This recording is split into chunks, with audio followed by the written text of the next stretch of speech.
As you know, we are running behind the schedule, but I still appreciate you have made it on time. I know a lot of people queue, but still, majority of our devotees are back in the hall. So, not wasting much time, let us start the post-lunch session. भोजन के बाद भजन. ये ठीक है, ये ठीक है क्या? Again, this is a one more session with lot of things, bhajans, lectures, readings.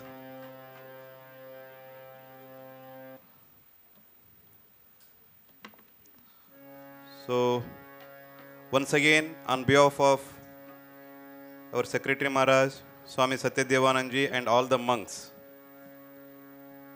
I cordially welcome you all for this post-lunch session of the spiritual retreat here at our Ramakrishna Mutt, Khar. We had a wonderful morning session with Vedic chanting, bhajans, talks, guided meditation sessions. After that, prasad we had. Now we are again back for the post-lunch session. Now, I request Swami Kalyanatmananji Maharaj, monk Ramakrishna Mutt, Mumbai, to start the bhajan sessions. Let us get immersed in the bhava of the bhajans for at least 10 to 15 minutes. Then we have a lot of things to go ahead. Revered Maharaj, please accept our pranams on behalf of all the devotees and please start the bhajan session. Swami Kalyanatmananji. With him, we have Vedant Bishwasji on tabla. A big round of applause to our Vedant Bishwasji for accompanying on the tabla. Our pranams to Revered Swami Kalyanatmananji Maharaj for the bhajans. Pranams Maharaj.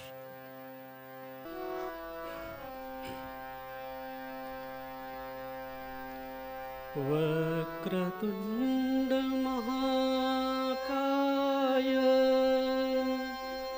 सूर्यकोटि समप्रभा निर्विघ्नं कुरु देव सर्वकार्येषु सर्वदा.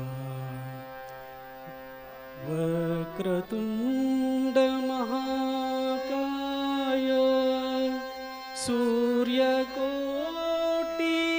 समप्रभा निर्विघ्नं कुरु देव सर्वकार्येषु सर्वदा. गौरीनन्दन गजानना गिरिजानन्द निरञ्जना. गौरीनन्दन गजानना गिरिजानन्दन निरञ्जना. पार्वतीनन्दन शुभानना पार्वतीनन्दन शुभानना शुभानना शुभानना शुभानना शुभानना. पाहि प्रपन्ना पाहि प्रसन्ना पाहि प्रपन्ना पाहि प्रसन्ना. गौरीनन्दन गजानना गिरिजानन्दन निरञ्जना. गौरीनन्दन गजानना गिरिजानन्दन निरञ्जना. पार्वतीनन्दन शुभानना पार्वतीनन्दन शुभानना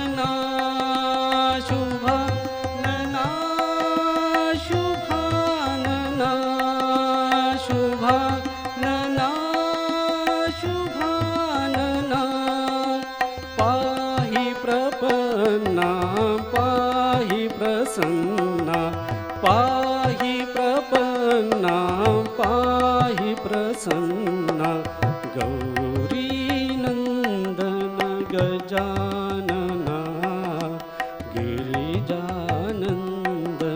निरंजना गौरी नंदन गजानना गिरिजानंदन निरंजना।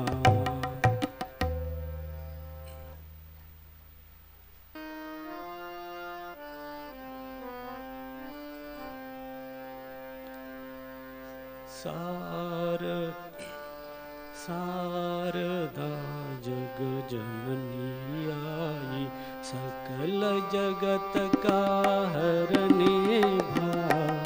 शारदा जग जननी आई सकल जगत का हरने भार। शारदा जग जननी आई दीन दुखी और पापी तापी दीन दुखी और पापी तापी सब जन का करने उद्धार। दीन दुखी और पापी तापी सब जन का करने उद्धार। शारदा जग जननी आई सकल जगत का हरने भार। शारदा जग जननी आई तत्व तुम्हारा अगम अगोचर नाम रूप सी माँ के पार। तत्व तुम्हारा अगम अगोचर नाम रूप सी माँ के पार। ब्रह्ममयी निज रूप छिपा के ब्रह्ममयी निज रूप छिपा के आई हो तुम बन साकार। ब्रह्ममयी निज रूप छिपा के आई हो तुम बन साकार। शारदा जग जननी आई सकल जगत का हरने भार। शारदा जग जननी आई पावन मंगल रूप धरा है कमल नयन में प्रेम पार। पावन मंगल रूप धरा है कमल नयन में प्रेम पार। कृपा दृष्टि दुख ताप मिटावे कृपा दृष्टि दुख ताप मिटावे। हिय में सिंचे अमृत धार। कृपा दृष्टि दुख ताप मिटावे हिय में सिंचे अमृत धार। शारदा जग जननी आई सकल जगत का हरने भार। शारदा जग जननी आई गुण अवगुण का भेद नहीं है पाप पुण्य का नहीं विचार। गुण अवगुण का भेद नहीं है पाप पुण्य का नहीं विचार। माँ कह जो भी शरणागत हो माँ कह जो भी शरणागत हो करती हो तक्षण स्वीकार। माँ कह जो भी शरणागत हो करती हो तक्षण स्वीकार। शारदा जग जननी आई सकल जगत का हरने भार। शारदा जग जननी आई तेरी ही करुणा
जननी आई।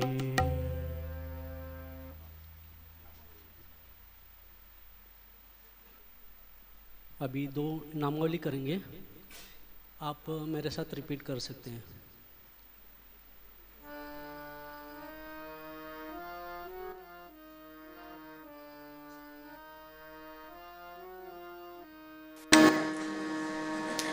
भजो राम कृष्ण जपो राम कृष्ण, भजो राम कृष्ण जपो राम कृष्ण, भजो राम कृष्ण जपो राम कृष्ण, गाओ राम कृष्ण श्री राम कृष्ण, गाओ राम कृष्ण श्री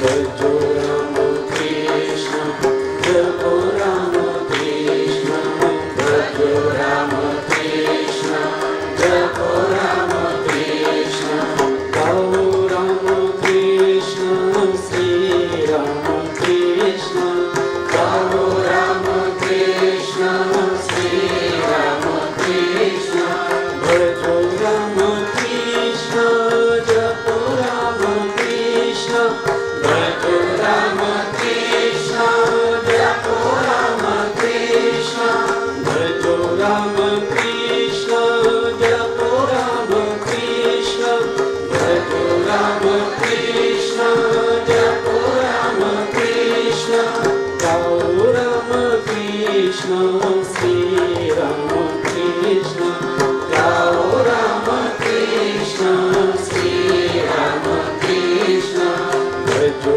राम कृष्ण जपो राम कृष्ण, भजो राम कृष्ण जपो राम कृष्ण, भजो राम कृष्ण जपो राम कृष्ण, गाओ राम कृष्ण श्री राम कृष्ण, गाओ राम कृष्ण श्री राम कृष्ण, भजो राम कृष्ण जपो राम कृष्ण, भजो राम कृष्ण जपो राम कृष्ण, गाओ राम कृष्ण श्री राम कृष्ण, गाओ राम कृष्ण श्री राम कृष्ण, भजो राम कृष्ण जपो राम कृष्ण, भजो राम कृष्ण जपो राम कृष्ण, गाओ राम कृष्ण श्री राम कृष्ण, गाओ राम कृष्ण श्री राम कृष्ण, भजो राम कृष्ण जपो राम कृष्ण, भजो राम कृष्ण जपो राम कृष्ण, गाओ राम कृष्ण श्री राम कृष्ण, गाओ राम कृष्ण श्री राम कृष्ण, भजो राम कृष्ण जपो राम कृष्ण, भजो राम कृष्ण जपो राम कृष्ण, भजो राम कृष्ण जपो राम कृष्ण, भजो राम कृष्ण जपो राम कृष्ण, भजो राम कृष्ण, भजो राम कृष्ण, भजो राम कृष्ण, भजो राम कृष्ण, भजो राम कृष्ण।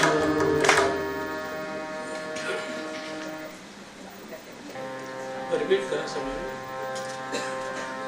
विठ्ठल विठ्ठल गजरी होगी तुम जम ही तुम धरी, विठ्ठल विठ्ठल गजरी होगी तुम जम ही तुम धरी, ओ विठ्ठल विठ्ठल गजरी होगी तुम जम ही तुम धरी, विठ्ठल विठ्ठल गजरी होगी तुम जम ही तुम धरी।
Hare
Krishna,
Pranam to Revered Swami Kalyanatmanji for that wonderful, heart-stirring, devotional and melodious bhajans.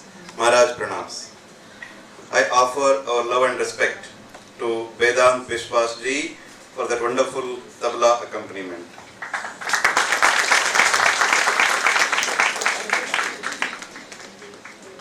भोजन के बाद भजन, भजन के बाद थोड़ा बुद्धि को काम लगाना चाहिए, नहीं तो सो जाएगा वो। सो अपना अपना योग बुद्धि को आप ही जागृत करने का कोशिश करिए। For that we have a wonderful person who is a devotee, initiated devotee, a super specialty doctor by profession, who has established his own imaging center. बहुत लोगों को मालूम भी हो गया होगा जो आश्रम के डिवोटीज हैं, Pinnacle Imaging Center in the Juhu. A person who is known for his knowledge. What Swamiji puts, we want Western science coupled with Vedanta. If you want to find doctor, I think he's the man. This is what my experience with him for the last 2 years, because I have to deal every day with patients, diagnosis, dealing with so many doctors. In the name of super speciality, we have forgotten to see the patient as a whole. That's what we try to learn about holistic wellness in the last session. A person who has that super specialty knowledge, as a background, he has that Vedantic ideas, and he's a sadhaka, a devotee, a good doctor, and good human being, whom I know very well for the last 2 years. Such a man who is always ready to serve. Dr. Roshan Shetty will be reading from Swami Vivekananda's letters, conversations with devotees. So I request Dr. Roshan Shetty to come over on the dais for reading on Swami Vivekananda by a devotee.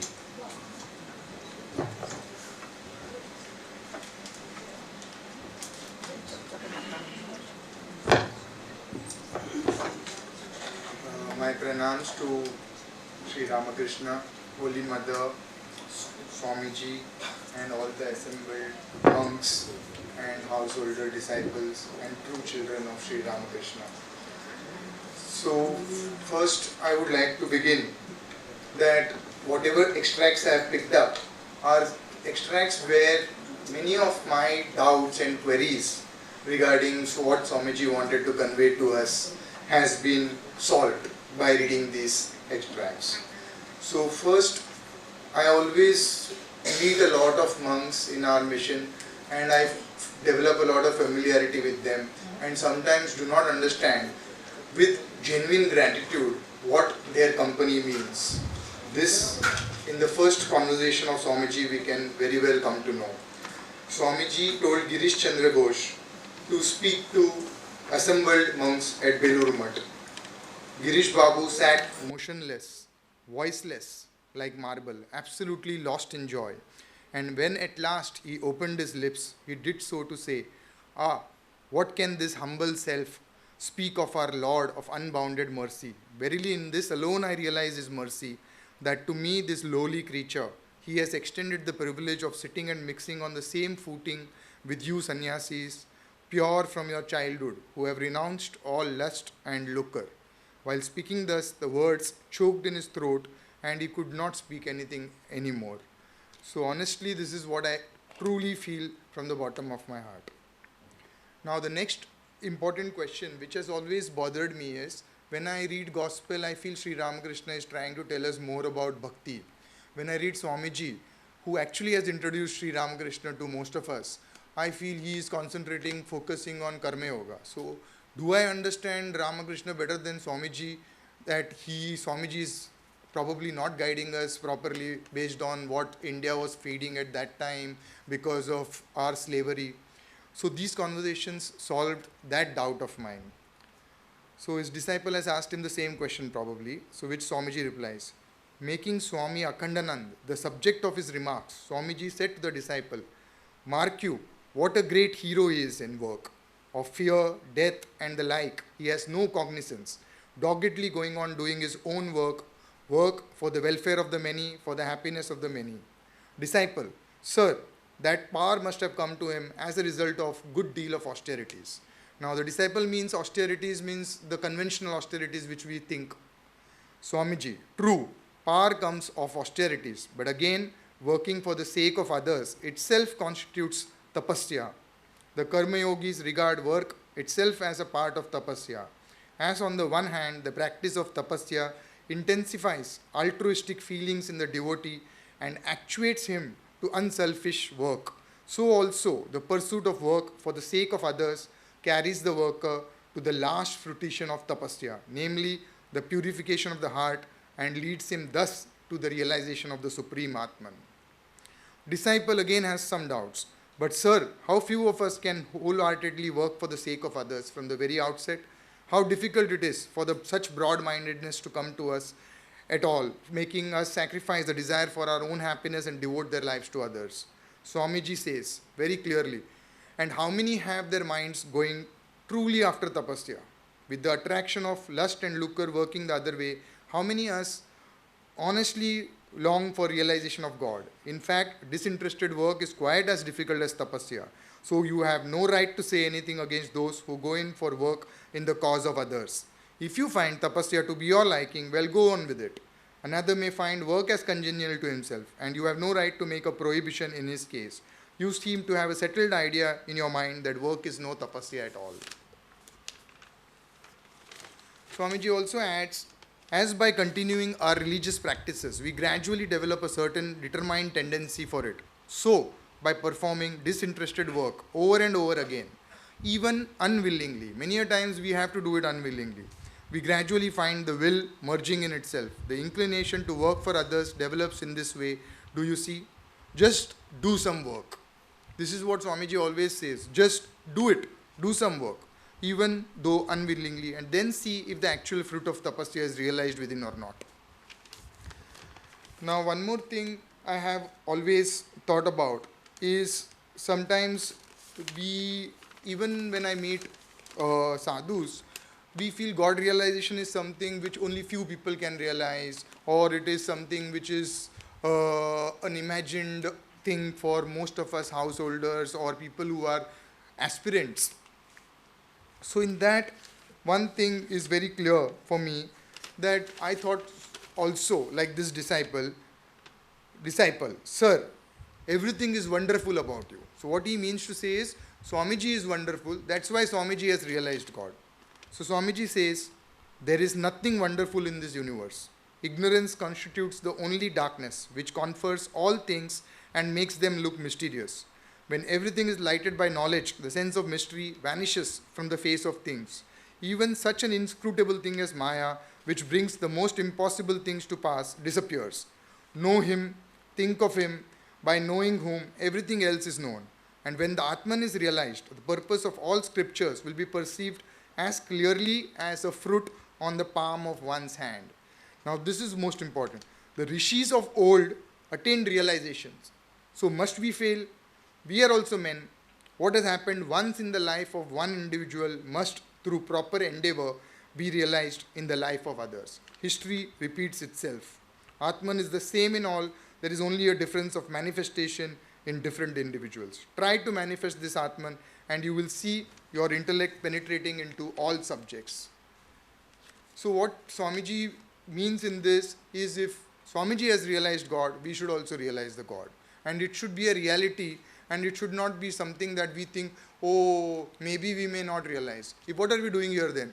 So it should be honest reality for every spiritual aspirant, that let's realize God in this very life and as soon as possible. Now Swamiji also had a doubt, what is the purpose of this mutt? What is the purpose of this Ramakrishna mission? He answers it very well to the disciple in his own words. Swamiji continued, if the Lord wills, we shall make this mutt a great center of harmony. Our Lord is the visible embodiment of the harmony of all ideals. He will be established on earth if we keep alive that spirit of harmony here. We must see to it that people of all creeds and sects, from the Brahmana down to the Chandala, may come here and find their respective ideals manifested. The other day, when I installed Sri Ramakrishna on the mutt grounds, I felt as if his ideas shot forth from this place and flooded the whole universe, sentient and insentient. I for one, Swamiji is saying, I for one am doing my best and shall continue to do so. All of you too explain to people the liberal ideas of Sri Ramakrishna. What is the use of merely reading the Vedanta? We must prove the truth of pure Advaitism in practical life. Shankara left this Advaita philosophy in the hills and forests, while I have come to bring it out to those places and scatter it broadcast before the workaday world and society.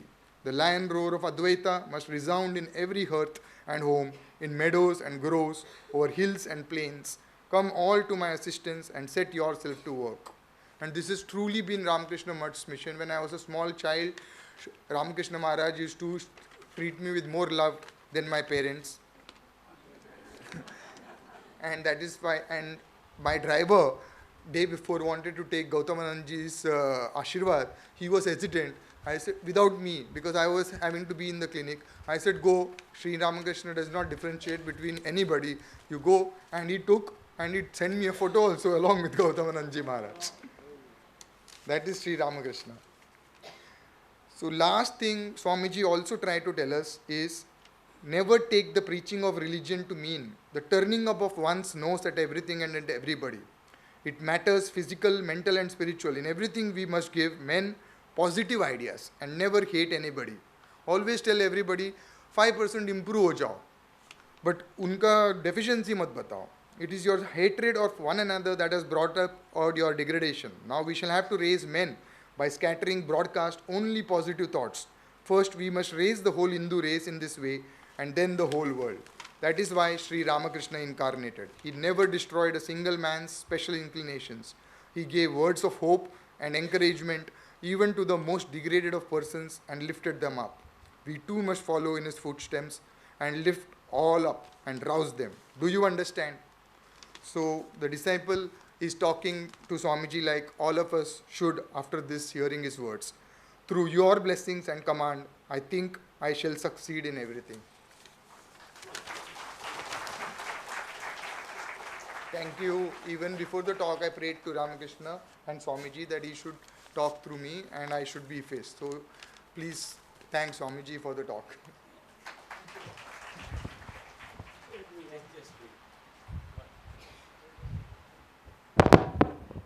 Request Revered Swami Satyadevanand Maharaj to please felicitate Dr. Roshan Shetty.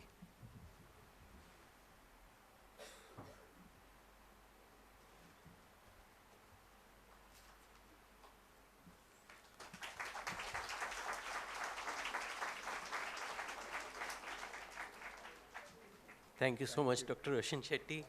How well you have compiled and correlated with your own queries. Invite on stage Revered Swami Buddhanandaji Maharaj. Request Revered Buddhanandaji Maharaj to please come on the dais.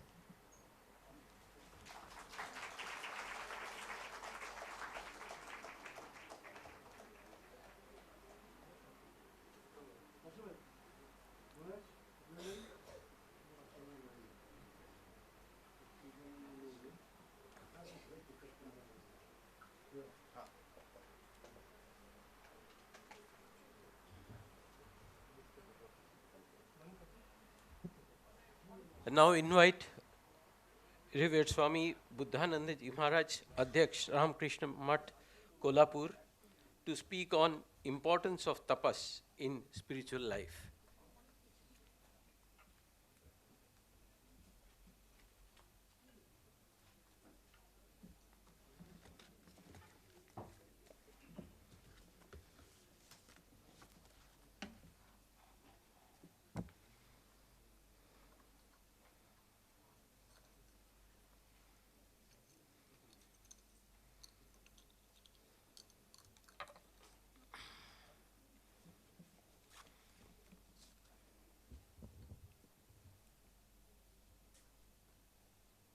We all should chant together the pranam mantra of Thakur Swamiji. Will you?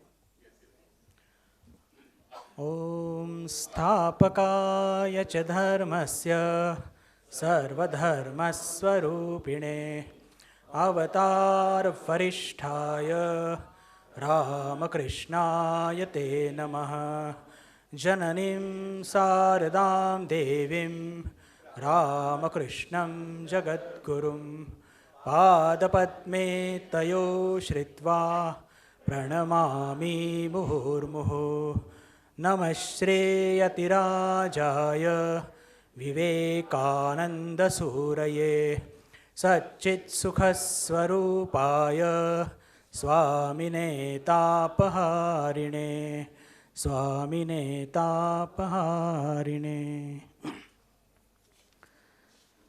After such a good meal, and that too in the AC room, we have to discuss about the importance of tapas.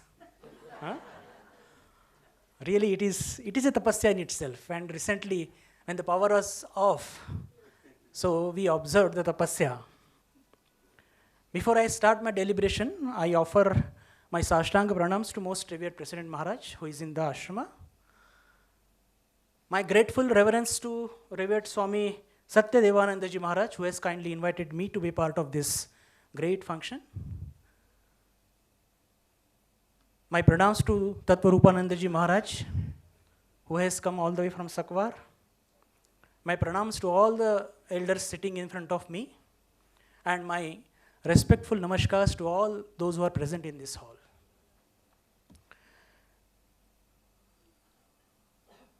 This afternoon we have listened a very beautiful speech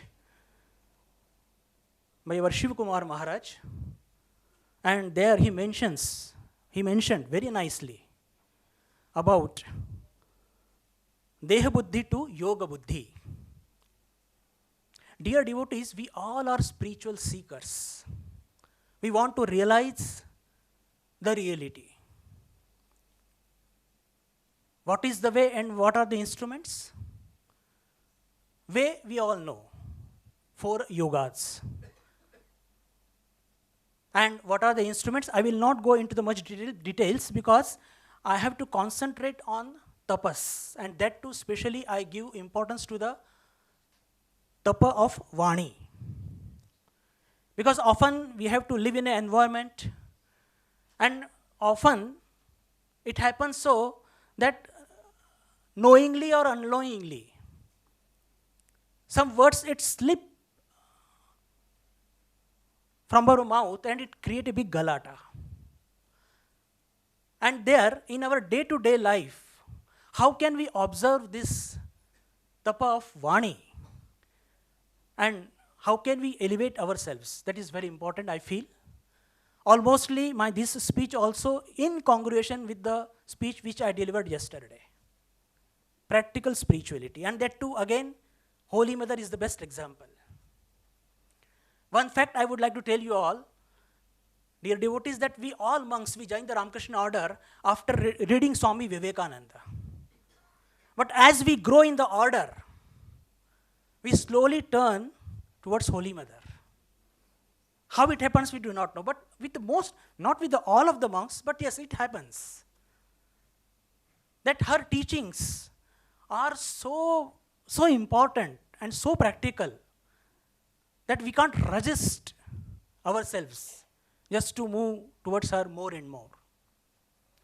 So when we just consider to have the yoga buddhi, we have an instrument, it is called mind. Now strictly speaking, mind and buddhi, they are different. But here I will deal with only mind. This mind is totally connected with our body and senses.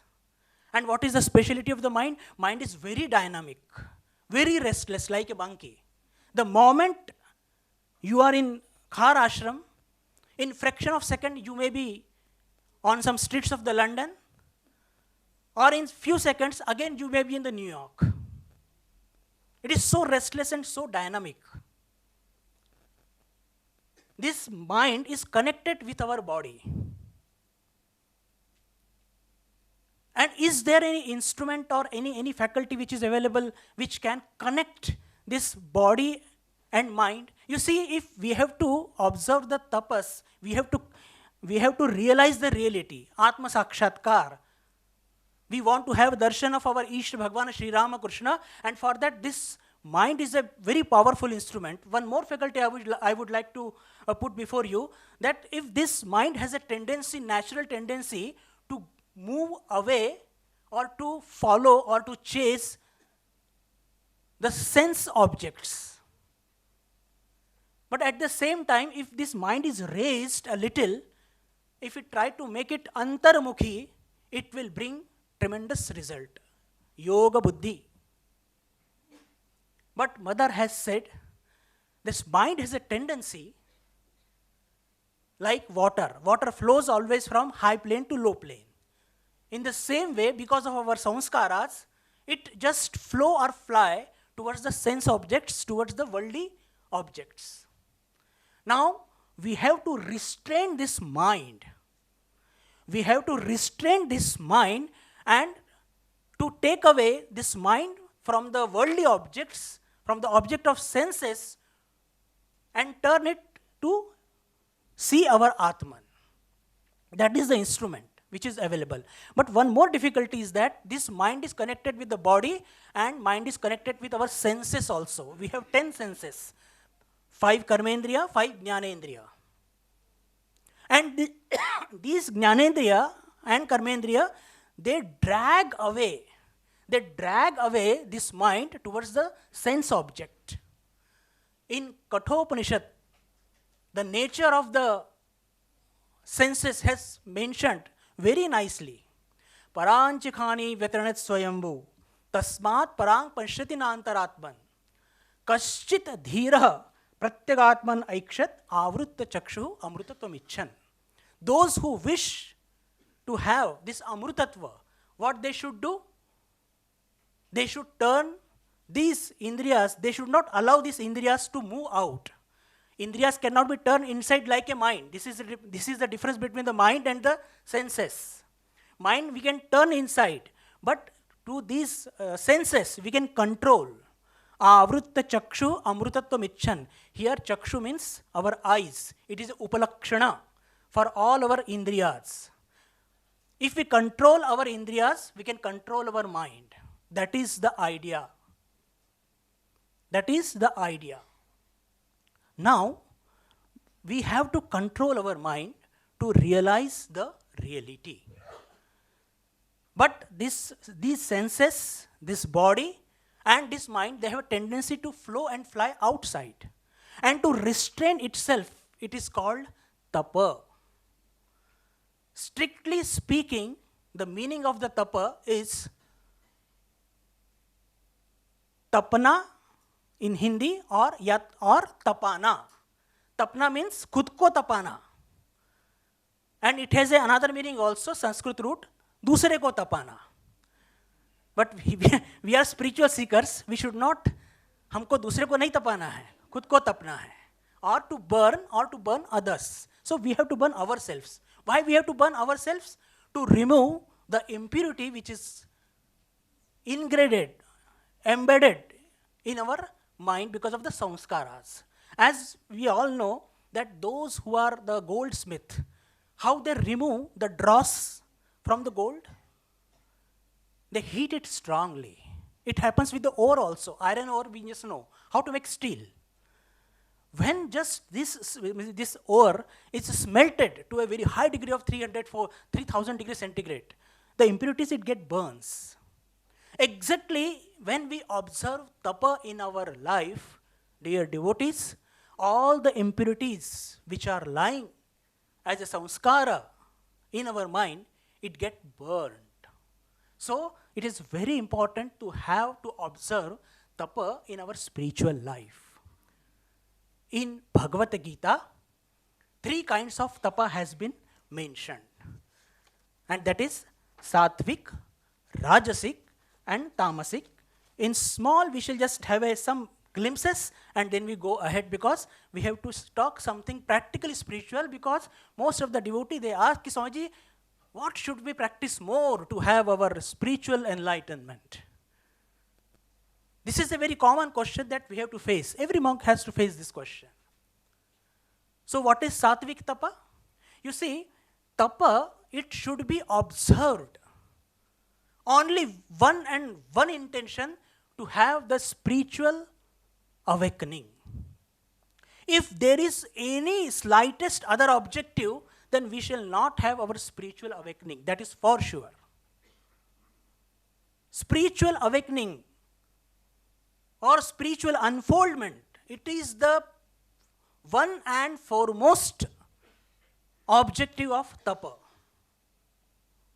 But when we observe some kind of tapa, some occult power, wealth, honor, it comes off by itself automatically. That we shall deal little next. But every devotee, every spiritual seeker, he or she must have this idea in the mind that they must observe the tapa with only the idea, I want to have devotion for Bhagwan Sri Ramakrishna.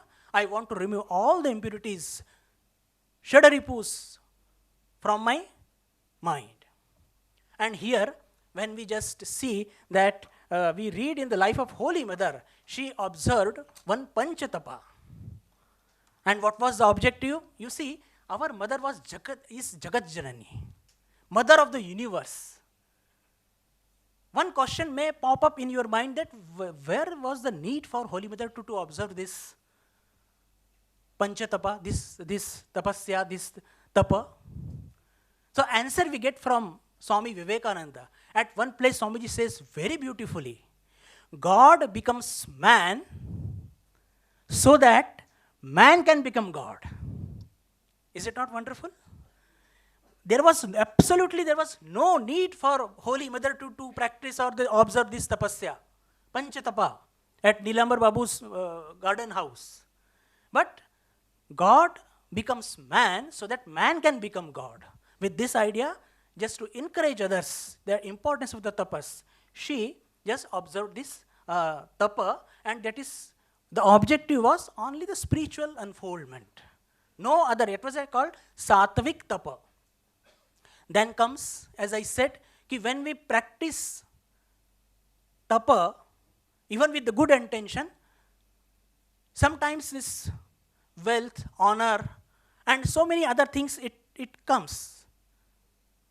It comes off naturally, but we must not pay attention to them. But some people, they do it intentionally to have wealth, honor, and all these unspiritual things. But if we just observe tapa for these selfish things, we will not have the spiritual unfoldment. In the life of Bhagwan Sri Ramakrishna, there was a very peculiar character. He was loved by Swami Vivekananda like anything, Hajara Mahashay. He was observing tapa just because he was under debt. And he will just make japam in front of the devotees who are visiting Bhagwan Sri Ramakrishna. So that though Bhagwan Sri Ramakrishna has had shown krupa on him, and in the last Bhagwan Sri Ramakrishna took him, that is a different thing. But in starting, he just practiced with some selfish intention this tapasya. So we should avoid that. And the third and the last, tamasik tap. Some people, they observe tapa to put somebody in trouble. Tapana. Dusre ko tapana. So that I am sure in the group of the devotees of the Ramakrishna mission, there is no as such body कि दूसरों को तपाने के लिए कोई तपस्या नहीं करेगा. But it happened in case of Bhagwan Sri Ramakrishna when Bhagwan Sri Ramakrishna passed away. The father of Sarda Prasanna Maharaj, Trigunatita ji, when he heard the news that Bhagwan Sri Ramakrishna has passed away, he made a statement. Oh, I made a lot of japam at Kali Ghat, and so the result has come now. It is very disheartening, very painful to listen. But yes, it is recorded in the history of the Ramakrishna movement. Anyway, it was not because he practiced japa, Bhagwan Sri Ramakrishna has given up the body. It was his lila, he was supposed to end it. But yes, he made that statement. So we should avoid the last two kind of tapa in our life, and we must observe the sattvika way of observing the tapa. Now again in the Bhagavad Gita, three kinds of tapa has been mentioned: Sharirik tapa, then Manasik tapa, and tapa of speech, vani. But before that, I just want to take one idea from Bhagwan Sri Ramakrishna. Bhagwan Sri Ramakrishna used to, he will never like the hypocrisy. He will digest everything. Bhagwan Sri Ramakrishna will digest everything, but he will never digest hypocrisy. In his own words, he will say, Bhaver ghare churi korbe na, man mukh ek kara. But when we try to observe this as a sadhana, you see how it is difficult, because we don't know where the mind is, how to control it, and how to unite the action, speech, and mind. How to unite all these things, it is very difficult. And most of the time, what we practice difficulty, we try to control the mind first, which is the most difficult thing. We just try to practice very first, as we do in our university examinations or college examinations. We have been taught by our teachers and parents, when the question paper will come to you, so first of all, try to solve those simple questions about which you are confident. Don't go for the hard. And exactly in case of the tapas, we do exactly reverse. We try to control our mind, and years together we spend on it, and ultimately we just end up in the frustration. But yes, here we have to be little smart, and we must try to control our mind. We must try to clean our mind through vani and through our senses, through our body. Because body and mind, they are connected. And as I told you earlier, ki vani, it is a karmendriya, which is a bridge between our mind and body. Vani is a karmendriya which is a bridge, connecting bridge between our body and the mind. Through the control of the vani, we can control our mind. We can clean our mind. I just want to read one very beautiful prayer. It is a Vedic prayer. The very first prayer in the Stavananjali, I read it. Om Vangme Manasi Pratisthita Manome Vachi Pratishthitam Aviravirma Edhi Vedasya ma anistah Shrutam me ma prahasihi Anenadhi tena horatran sandadhami Rutam vadishyami satyam vadishyami tanmam avatu tadvaktaram avatu mam avatu vaktaram om shantihi shantihi shantihi. The first two sentence, I repeat it. Om Vagme Manasi Pratishtita Manome Vachi Pratishtitam. O Lord, please help me so that my vani should be established in my mind and my mind should be established in my vani. This is very important. And just to establish our vani into our mind, what is expected to do? Yes, we must observe tapa of the vani. And what is the tapa of the vani? Anudvega karam vakyam satyam priya hitam chayat swadhyaya bhasanam chaiva vangmayam tapa uchate. Whatever we speak, dear devotees, it should not hurt anybody. And this is actually for this point I have just make all this, I prepared this introduction. Very often we condemn others. If we look at the teachings or the life of Holy Mother, she never condemned anybody. Bhagwan Sri Ram Krishna condemned. But the condemnation has come out of love, true love. We condemned out of anger, jealousy, hatred, revengeful attitude. Dakho to tela mi aata. That is our attitude. There is a big difference, am I right? We condemned, and Bhagwan Sri Ram Krishna also condemned. If anybody will come to Dakshineshwar and he will engage in some worldly talk, Bhagwan Sri Ram Krishna will condemn then and there, without a delay of a second. But that condemnation will come out of love. But our condemnation, it comes out of hatred, jealousy, revengeful attitude. And it brings our spiritual degradation. So it is very important that what lesson we must learn. Now I come to the last teaching of our Holy Mother. What is that? It is so beautiful. And if we just go into the analysis of it, we will come to understand what a great wisdom she has imparted through the last teaching. She said, my son, don't find faults with others. Sorry, if you want peace of the mind, don't find fault with others. If you want to find faults, find your own. No one is stranger in the world. Try to make this whole world your own. If we try to condemn everybody around us, will be able to just make the whole world our own? Not possible. Not possible. And this teaching especially has got a very, very important, very deep significance is there. When we talk about the faults of the other, repeatedly, it creates an impression of that particular fault in our own mind. Am I right? Constantly, if we keep repeating, suppose two friends, they meet together, they have a common enemy. The difficulty is that when we condemn others, we get joy. And if we get joy, it is a sign of ignorance. Am I right? Am I talking something senseful? Please say yes or no. Otherwise, I will think that you are sleeping with open eyes. Huh? But I am sure you are listening.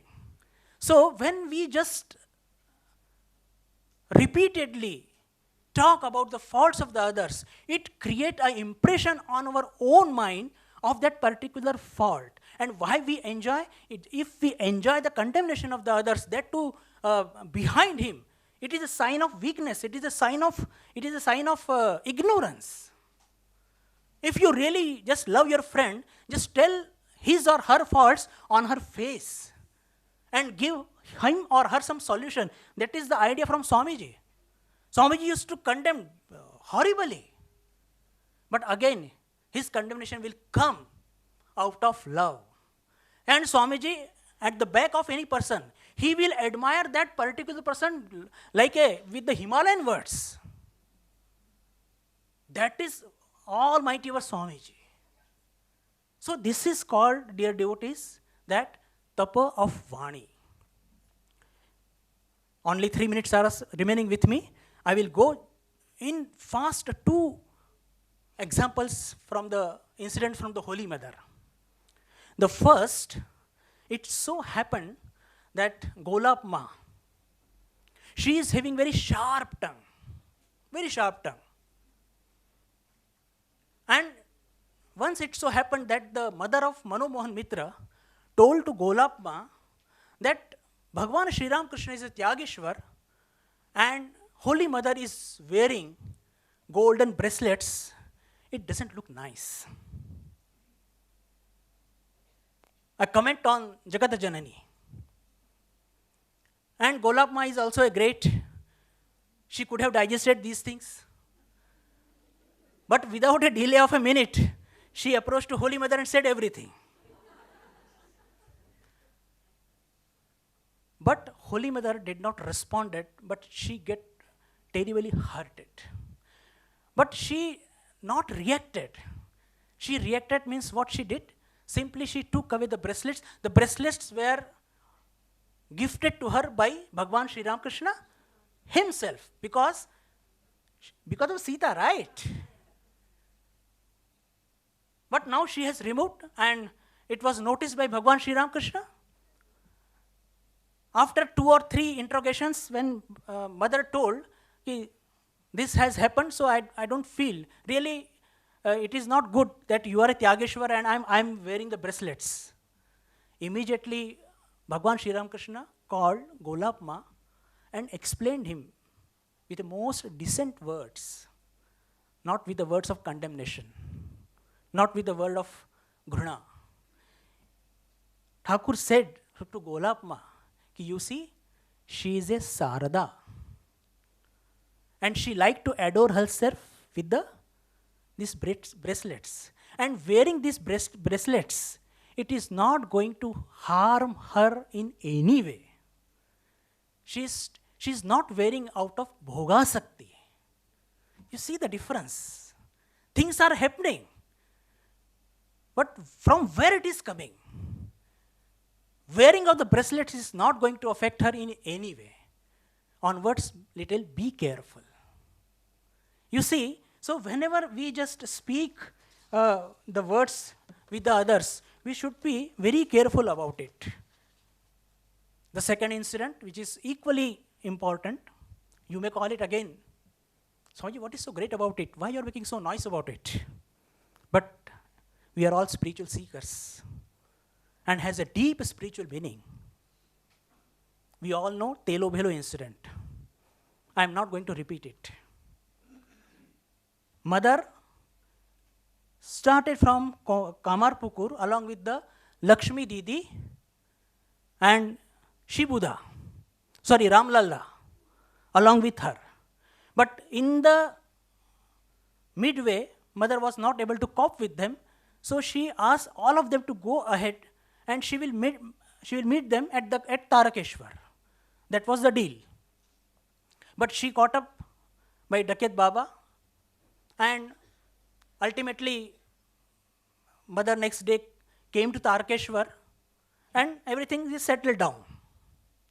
But that news spread among the group of the devotees that mother was caught by Dakyat Baba and so many things. Later on, I just beg your attention now.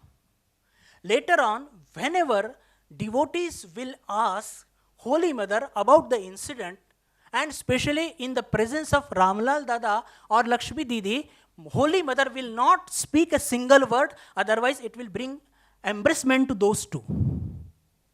You see, that is a great spiritual quality. So if Ramlal Dada or Lakshmi Didi is there, mother will not utter a single word. Rather, even in their absence also, she just, if somebody will ask, she will keep admiring to the Daket Baba.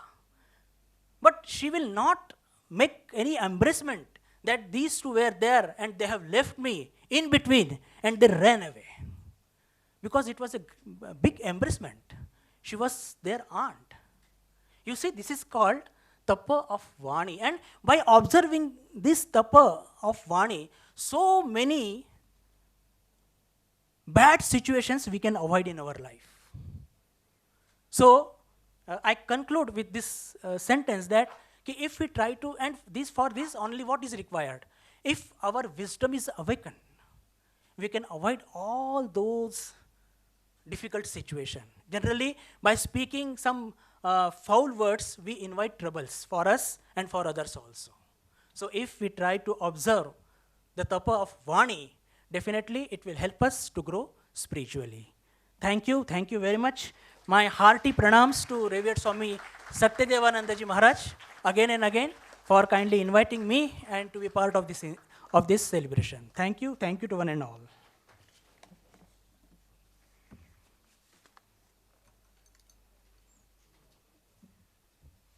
That was so wonderful, Maharaj. So many incidents about Holy Mother, Panchatapa at Nilambar Babu's house, Telovelo and whatnot. Thank you so much. And you have certainly passed on the message of controlling our Vani. That's the crux of your message. Thank you.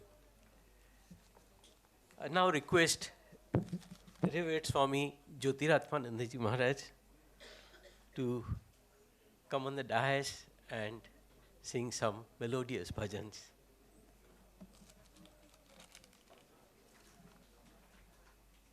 Accompaniment on tabla, Shri Sharad Kilpadi ji.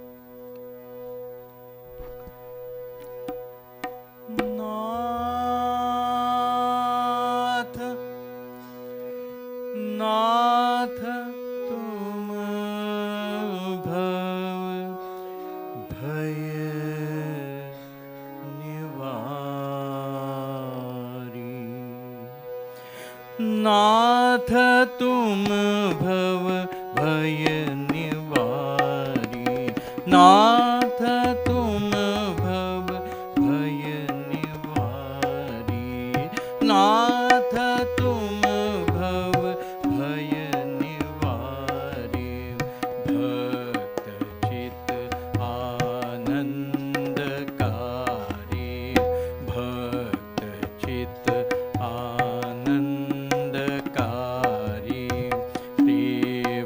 घन तव करुण आनन शोक वारण तापहारी, नाथ तुम भव भय निवारी, नाथ तुम भव भय निवारी।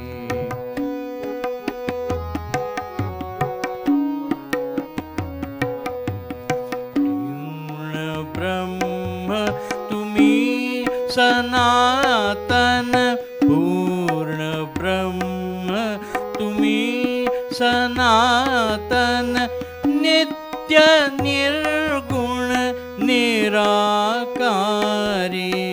पूर्ण ब्रह्म तुम्ही सनातन, नित्य निर्गुण निराकारी, भक्त कारण देह धारण, भक्त कारण देह धारण, भुवन पावन रूप धारी, नाथ तुम भव भय निवारी, नाथ तुम भव भय निवारी।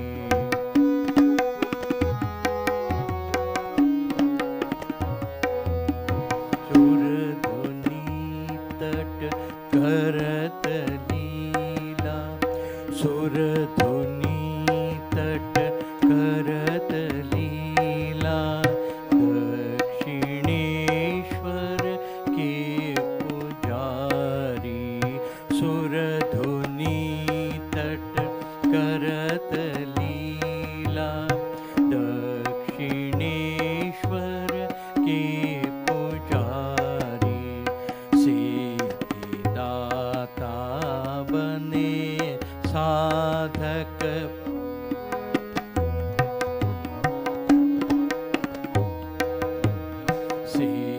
सिद्धिदाता बने साधक सर्व धर्म मतानुसारी काम कांचन लेश विरहित काम कांचन लेश विरहित घोर रिपुबल दलनकारी काम कांचन लेश विरहित घोर रिपुबल दलनकारी मोह माया भ्रम हरो प्रभु मोह माया भ्रम हरो प्रभु शरण आए हम तुम्हारे मोह माया भ्रम हरो प्रभु शरण आए हम तुम्हारे नाथ तुम भव भय निवारी नाथ तुम भव भय निवारी भक्त चित आनंदकारी प्रेम घन तव करुण आनन शोक वारण तापहारी नाथ तुम भव भय निवारी नाथ तुम भव भय निवारी नाथ तुम भव भय निवारी।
ताप हरण मधुर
बंधु दीन शरण दया सिंधु तुम दयालु दीन बंधु दीन शरण दया सिंधु कर प्रदान कृपा बिंदु कर प्रदान कृपा बिंदु कर प्रदान कृपा बिंदु दीन को तराबो अब कर प्रदान कृपा बिंदु दीन को तराबो हे राम कृष्ण हृदय नाथ हृदय बीच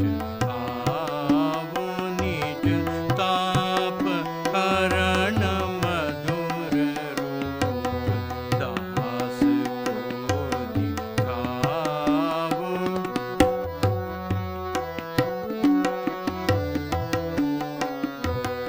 देव देव राम कृष्ण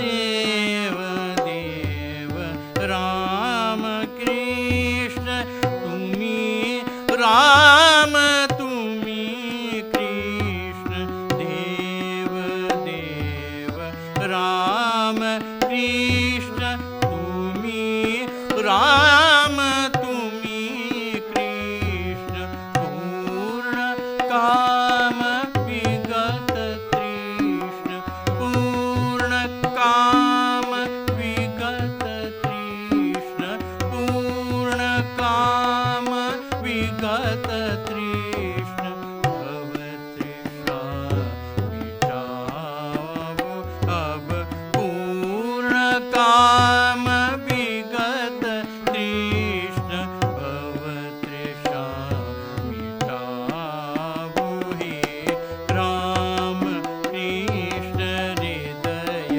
नाथ हृदय बीच आवो निज ताप हरण मधुर रूप दास को दिखावो हे राम कृष्ण हृदय नाथ राम कृष्ण हृदय नाथ राम कृष्ण हृदय नाथ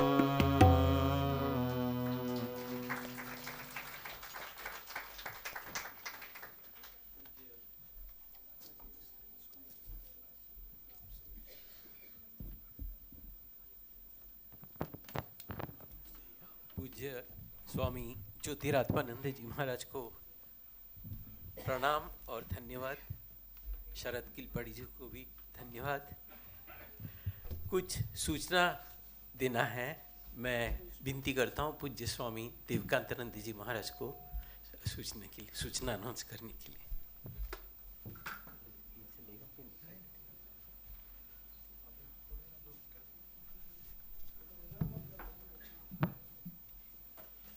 Namaste. Couple of announcements for the devotees.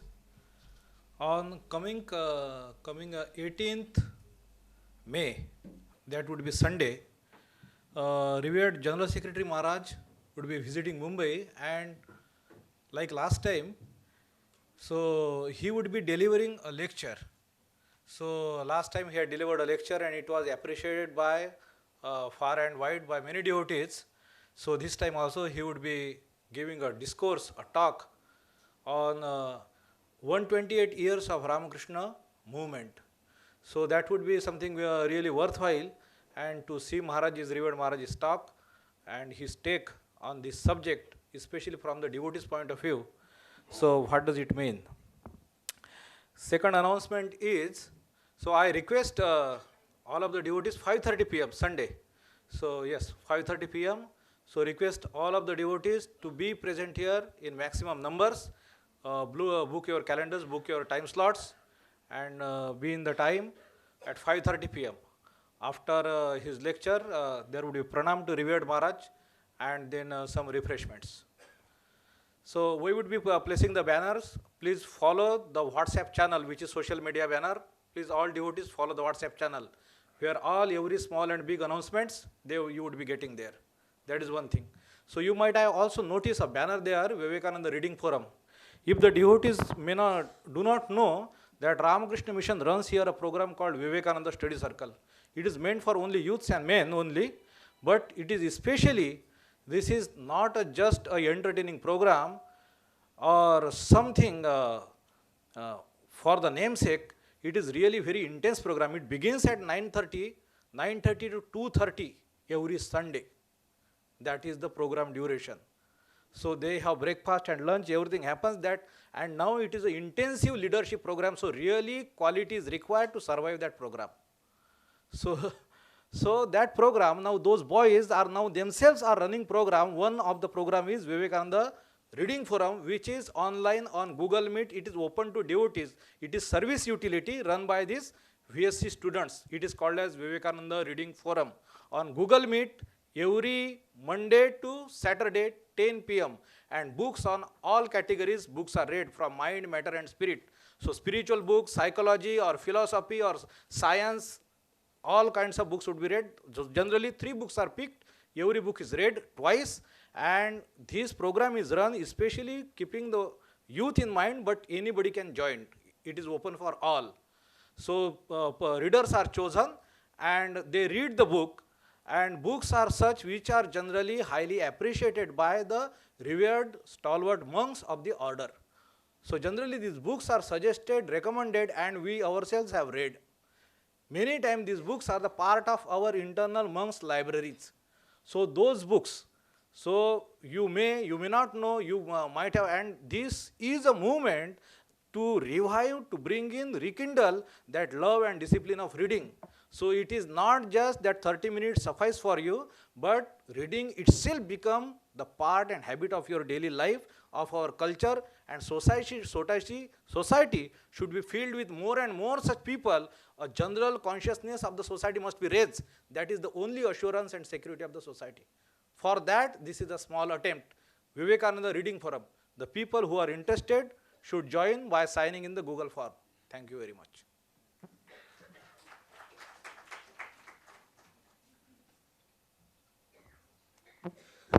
Thank you for the announcements, Maharaj. Pranam. I now invite on stage our next devotee speaker, Dr. Srimati Meenal Paranjpe. A brief note about her. She is basically a very renowned educationist. She has been an examiner for Cambridge English proficiency tests. She has received initiation from revered Swami Bhuteshananda Ji Maharaj in 1990. Srimati, Dr. Meenal Paranjpe is also one of the panelists for this Vivekananda Reading Forum. She's the reader, okay. Yeah. So, Dr. Meenal Paranjpe, please.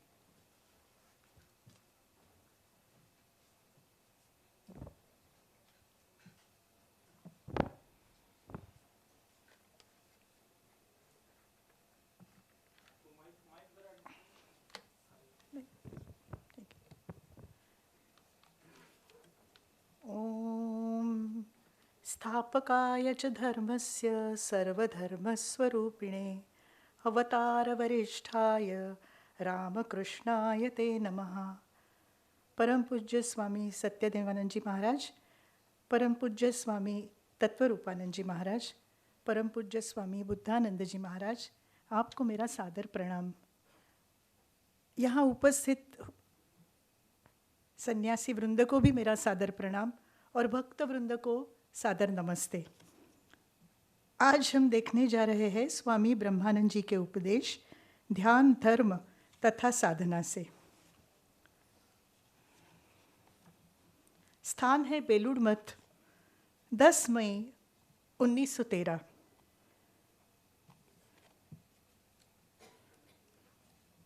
स्थान है बेलूड़ मठ.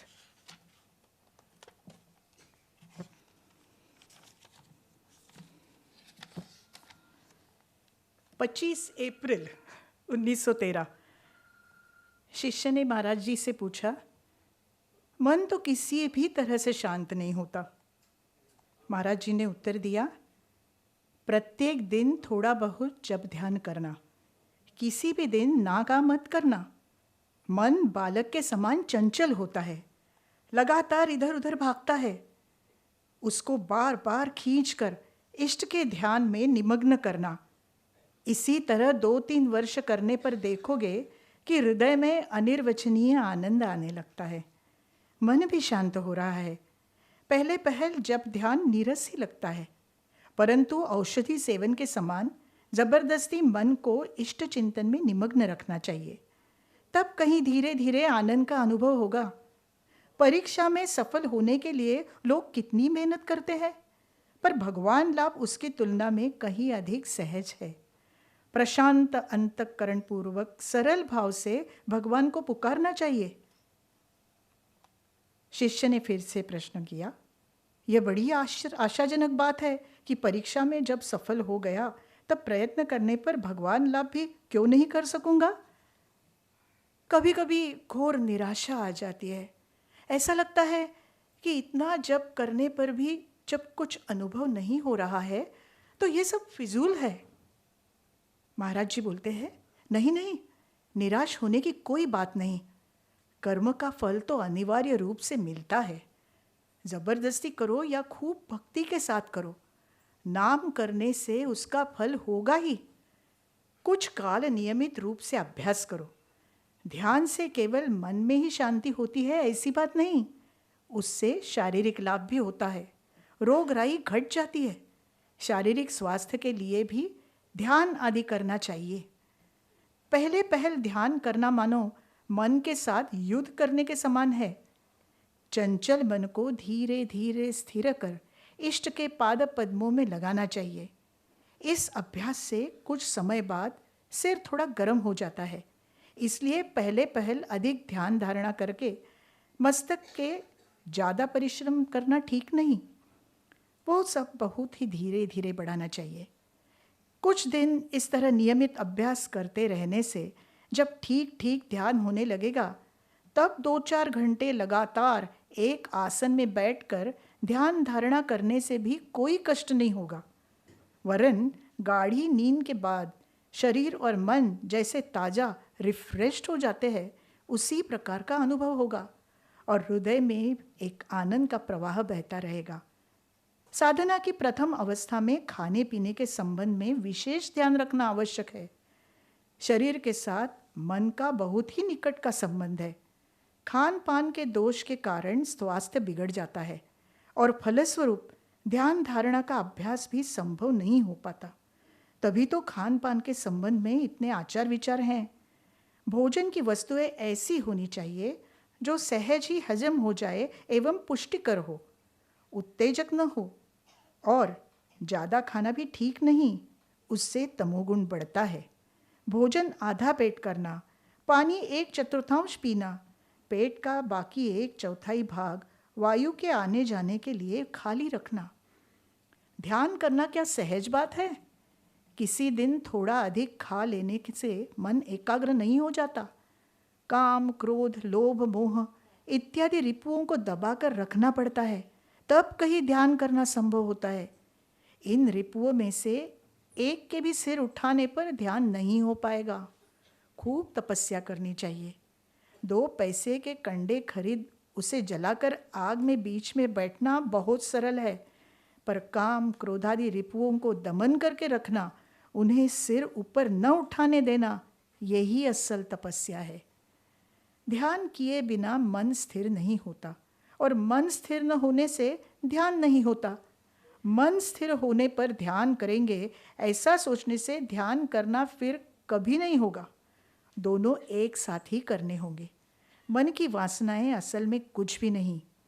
ध्यान के समय ऐसा सोचना कि सभी मिथ्या है। इस तरह चिंतन करते करते क्रमशः मन में सद्भावनाओं के संस्कार पड़ेंगे। असद्भावनाओं को जैसे जैसे मन से निकालोगे वैसे वैसे उसमें सद्भावनाएं आती जाएगी। ध्यान करते करते कभी कभी ज्योतिर्दर्शन होता है, कभी कभी प्रणव ध्वनि या घंटा ध्वनि अथवा अन्य कोई दूर का शब्द सुनाई पड़ता है, परंतु वो सब कुछ नहीं है, और भी आगे बढ़ना होगा। फिर भी ये सब लक्षण अच्छे हैं। ऐसा होने पर समझना ठीक ठीक रास्ते पर जा रहे हैं।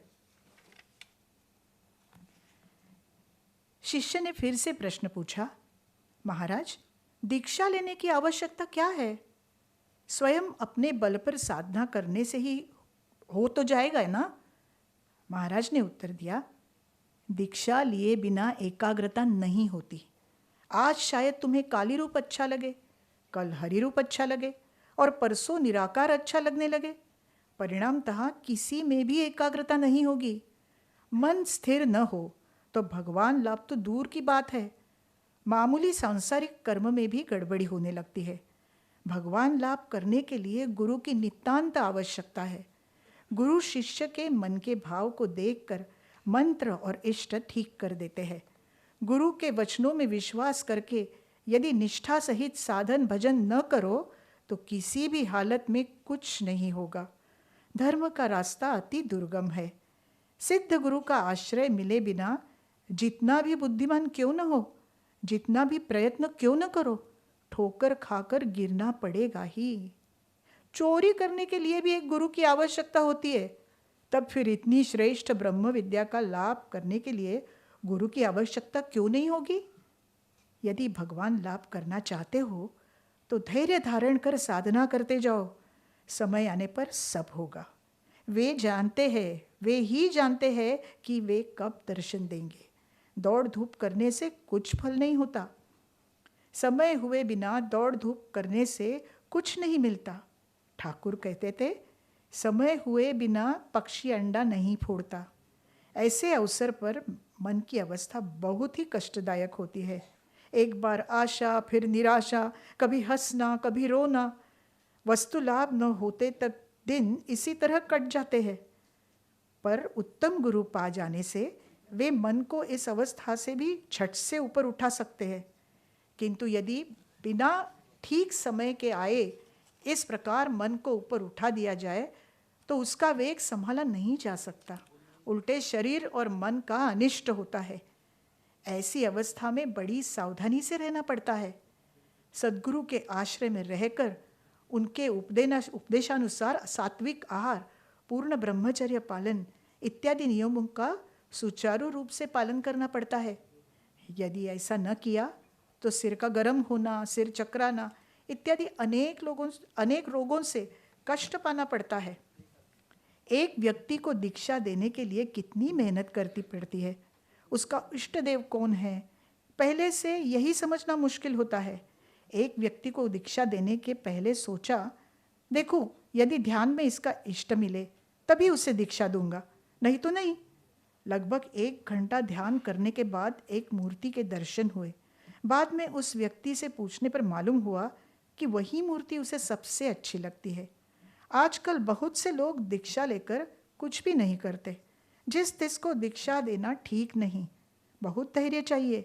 धैर्य धारण कर साधना करते जाओ। जब तक तत्वलाभ न हो खूब मेहनत करो। पहले साधना बेगारी करने के समान नीरस मालूम होती है, जैसे आ सीखना। पर धैर्यपूर्वक लगे रहने पर धीरे धीरे शांति मिलती है। हम लोगों से दीक्षा लेने के बाद जो सिर्फ शिकायत करते हैं और कहते हैं, महाराज कुछ तो नहीं हो रहा है, उनकी बात मैं 2-3 वर्ष तक बिल्कुल नहीं सुनता। उसके बाद वे लोग खुद ही आकर कहने लगते हैं, हाँ महाराज अब कुछ कुछ हो रहा है। यह जल्दबाजी की चीज़ नहीं है। 2-3 वर्ष तक खूब साजन भजन करो, फिर आनंद पाओगे। तुम्हारी बात सुनकर बहुत आनंद हुआ। ऐसा दुर्लभ मनुष्य जन्म पाकर यदि भगवान प्राप्ति की चेष्टा न करो तो जन्म वृथा है। शंकराचार्य जी कहा है, मनुष्यत्वम मुमुक्षत्वम महापुरुष संश्रयः। ध्यान में रखो, महापुरुष संश्रय बड़े भाग्यवान को ही प्राप्त होता है। आज यही विराम करते हैं। नमस्ते।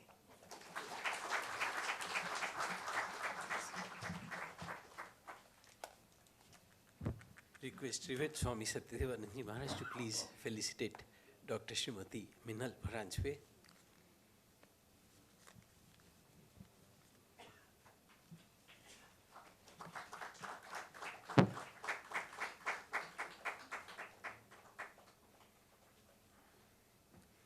Thank you, Minal. Request Revered Swami Tattvarupananda Ji Maharaj to speak on As Long As I Live, So Long Do I Learn. Maharaj, should we give you the mic there? Yeah.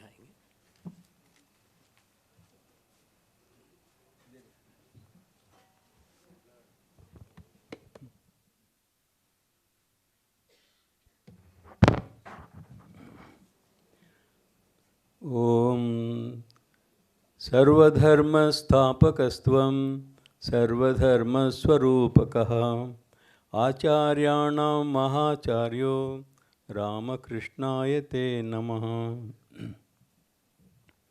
So we will just recall some of the life incidents of Sri Ramakrishna, where he tells one thing that is very important for all the human beings, that he tells that we learn throughout our life. Not that we got the PhD or we might have got the degree or you completed our school education or college education.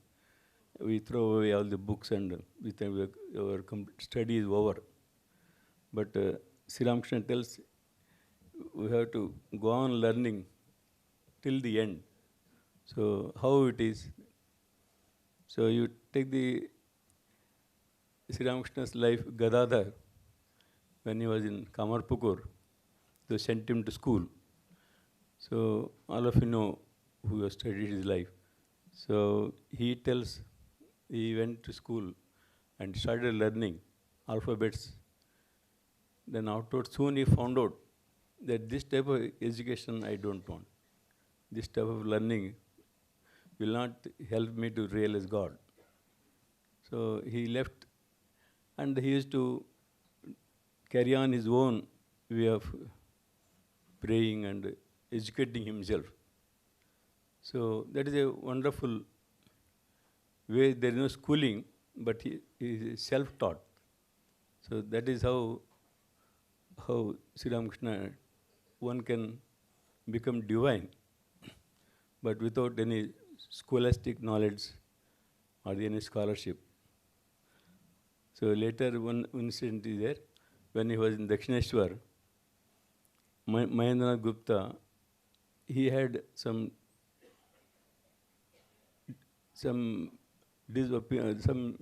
misunderstanding in the home. He left the home and he was staying with his friend in Bharunagar. And he was supposed to, he went to Dakshineshwar. So when he was scrolling in the garden, so he saw one servant, her name was Brinda. By that time, Sri Ramakrishna, that Mahendranath Gupta had studied in the newspaper that Girish Chandra Ghosh was continuously writing articles stating that Sri Ramakrishna is an avatar and he is a great person, like that. He used to write articles. So he had read those. That knowledge was there. So he thought, when he was strolling on, he learned that Sri Ramakrishna resides here.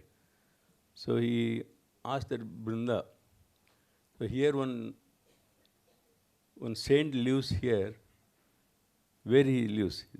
Then she tells that he's in the corner room, you can go there. But next question was, I suppose he reads so many books, she tells. Then Brinda says, no, he never reads any books, but all the Vedas and Upanishads are on his tongue, she tells. So you can understand how an ordinary servant in the garden can imbibe the knowledge of Sri Ramakrishna. She can assess Sri Ramakrishna's knowledge. So she tells every Upanishads and Vedas are in his tongue, she tells. So can I go inside the room? Can I take to listen to him? Then she says, you can go and sit. There's no question of permission or anything like that, she tells. So that's so simple way how the Sri Ramakrishna's, the approach and also his presentation of the knowledge, you can see. Then that is the, So afterwards, when in the school, when the home, in the Kamarpukur, he was moving about and he used to pray. Simple praying, that you simply tell Ma, that's all. That is the mantra. So nobody taught him and nobody given any mantra like that. So he was carrying on. And by this simple practice, he could get the experience of the higher knowledge. So there are incidents. So once he was going to Vishalakshi Mandir, along with the village folk, they were singing bhajans and dancing, and they were going to the temple, Vishalakshi temple. So on the way, he fell unconscious, Gadadhar. They were frightened what happened. Then he was not talking in like that. Then they made him somehow, by repeating the mother's name, he gained conscious and he continued the journey and came back. So that's how, even in the beginning itself, he could experience the divine ecstasy. There are so many incidents are there, that is one. So how he could develop this, getting the higher knowledge, the supreme knowledge, without any books, without anybody's guidance. So nobody had taught him or initiated him. So what was the basic need? So you may say he was the Gaya Vishnu avatar. He was the avatar of himself, like you may say. But for us, he is a common Gadadhar Chuttopadhyay. But from that he grew into a avatar Varishta.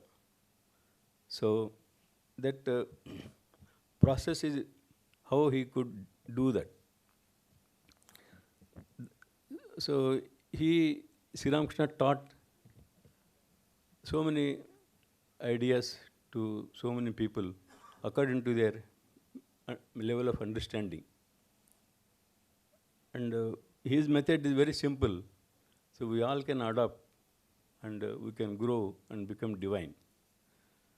His teachings we must analyze and you think about and you must contemplate. And if you reason it out, yourself can get the answer. Because we have got that faculty, we have got that potentiality, we have got that power of mind where you can analyze these studies either of Sri Ramakrishna's teachings or any teachings. Only thing is we have to question it out. And that's why pariprashnena sevaya, like that it is told. So you must question it yourself. Then you will get the answer from within you. So you don't have to go to anybody. That's what in the Sri Ramakrishna's life we come across.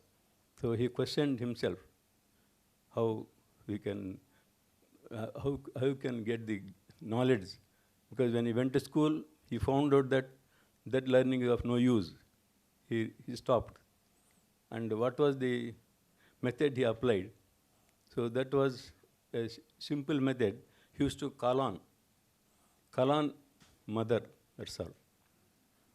So in this calling on mother has got what our ancient sages and sages have given us, the method. That is, we call it Vedic Dharma, or you can say nowadays call it a Hinduism, Sanatana Dharma or Manav Dharma. So this is built upon the mainly 4 yogas. So we have got, you may say so many things on that. But the main thing is that 4 yogas. But what Sri Ramakrishna is called the Samanvacharya. So he combined these 4 yogas. That was his purpose. So that's why you can make out whenever you see our Ramakrishna missions emblem or the symbol, there in that 4 yogas are combined. That's what Swami Vivekananda presented, that idea. So in this 4 yogas, Sri Ramakrishna, what is the method he applied? We have got so many ways. So many people talk about especially on the 4 yogas. Today also, morning also we are hearing. And many people tell about the yogas, Karma Yoga, Jnana Yoga, Bhakti Yoga, Raja Yoga, like 4 yogas. So Bhakti Yoga, how to practice separate, or Bhakti Yoga and Karma Yoga, how to practice. So there are so many things. You can, theses are written on these 4 yogas, and they're explained very beautifully, they are presented. But Sri Ramakrishna, he combined them, the 4 yogas, in a simple, in one word. That is, the simple word is the essence of the whole gospel of Sri Ramakrishna. We got 1,300 pages gospel. We have got what Mahendranath Gupta compiled. So that whole gospel essence is in one word. If you can keep this one word in your mind, the whole gospel is in your mind. So every pages will come across this word. Every place, every time he repeats that word, that we for God. So different ways he tells about people simply weep. Today also somebody was telling about weep for God. So this weeping for God has got the support of these 4 yogas, whatever Patanjali Maharshi or the Rishis have told. The Buddha says the best thing one can do, very beautifully puts Buddha, that the best thing you can do, not think, not imagine, not wonder, not surprise, not obey, but breathe and have faith that everything will work out for good. This is the quotation. Buddha puts it very intelligently. He simply puts the word that breathe. So our Patanjali Maharshi has given the pranayam name. There are many names are there. So Kapalabhati, Neti Devati, Vasishtha pranayama, like there's so many things are there. But this method, Swamiji has explained in the book, in his book, the Raja Yoga. That is the only book Swami Vivekananda wrote in his own hands. He compiled, he referred so many texts, and he wrote that book, Raja Yoga. In that, Swami explains that is the simple, regular, deep breathing. That is the what Swamiji also tells. So there are 4 steps in that. Equal, regular, deep breathing. That Sarala, Satata, Sama, Dirgha. These are the 4 steps. That what Sri Ramakrishna's word, we for God, it comprises the 4 yogas. So that how it is, Sri Ramakrishna gives the example, where he explains in a simple way. You observe a child at home, say about 1 year or 1.5 years, and it is mother feeds the child and it tells, she starts working. He puts some toys in front of the child and he starts working inside. The child goes on playing. Then after some time, either it feels hungry or it wants mother. It with a loud voice tells ma and cries. At that time, you can observe that for 1 second or 2, the breathing stops. At the pitch of voice, it stops weeping. Then suddenly after that, its breathing becomes equal and very equally moving. You have to observe the stomach of the child. The bellowing will be very equal. So that is the work of the Raja Yoga. That is the symbol, the sign of the Raja Yoga. Then it calls the mother. That calling is the Bhakti Yoga. And then it one-pointed mind. That is, it wants only mother. Except mother, nobody, if anybody intervenes, it refuses. Then if anybody gives another also, it throws away. It wants only mother. That is one-pointed. I want mother, nothing but mother. So that will be the Ekanishta, that is Jnana Yoga. This is doing these three together at a time. It is the Karma Yoga. That's why Gospel of Sri Ramakrishna tells that Karma Yoga is very difficult. You can come across when you read the gospel, Sri Ramakrishna, among the yogas, karma yoga is very difficult, he tells. Katin. Why it is so? We are generally karma yoga means we immediately say nishkam karma, niswartha karma. So that is the usually word we do it. We tell about the karma or doing service. But here, the Sri Ramakrishna, when he tells that doing all this, calling on mother, making the breath equal, and having the one-pointed goal, and doing three together in the karma yoga. That's why it is difficult. So how we have to do in our day-to-day life, we can do this. So for that you have to start. That's why our rishis are told morning and evening you have to do japa and meditation, early morning and evening. By that what happens, you can set your mind and you can practice it so that it will become a habit. So in that you have to, as the Sri Krishna tells in the Bhagavad Gita, he tells, Sparshan krutva bahir bahyam chakshuru antarbruho pranapana samokrutva nasabhyantara charina. Like that it is Bhagavad Gita, you will come across, 5th chapter. He tells, Sparshan krutva bahir bahyam. That is how Sri Ramakrishna, you can see the eyes. Sri Ramakrishna is sitting even in the photo also. So he is touching both the internal and external world. Sparshan krutva bahir bahyam. Chakshuru antare bro. So both the eyes must be pointed in between the eyebrows. Then pranapano same krutva. That is, your breathing must be equal. Equally inhaling and inhaling, exhaling. So for that, our Guru Mantra will help.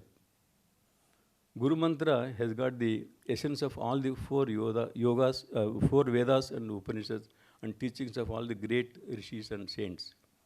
That the Guru Mantra is very powerful. So the Guru Mantra is essence of all this. So the Guru Mantra will come in our very handy.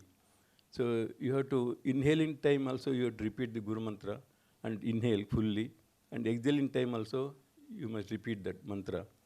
And that becomes equal. So if you go on practicing, because we simply tell about that you must do japa and meditation and you must do practice regularly, like that we simply go on telling, but how to do it? What is the method? That we must analyze ourselves and you have to think about it and finally you have to find out the method. We can do that.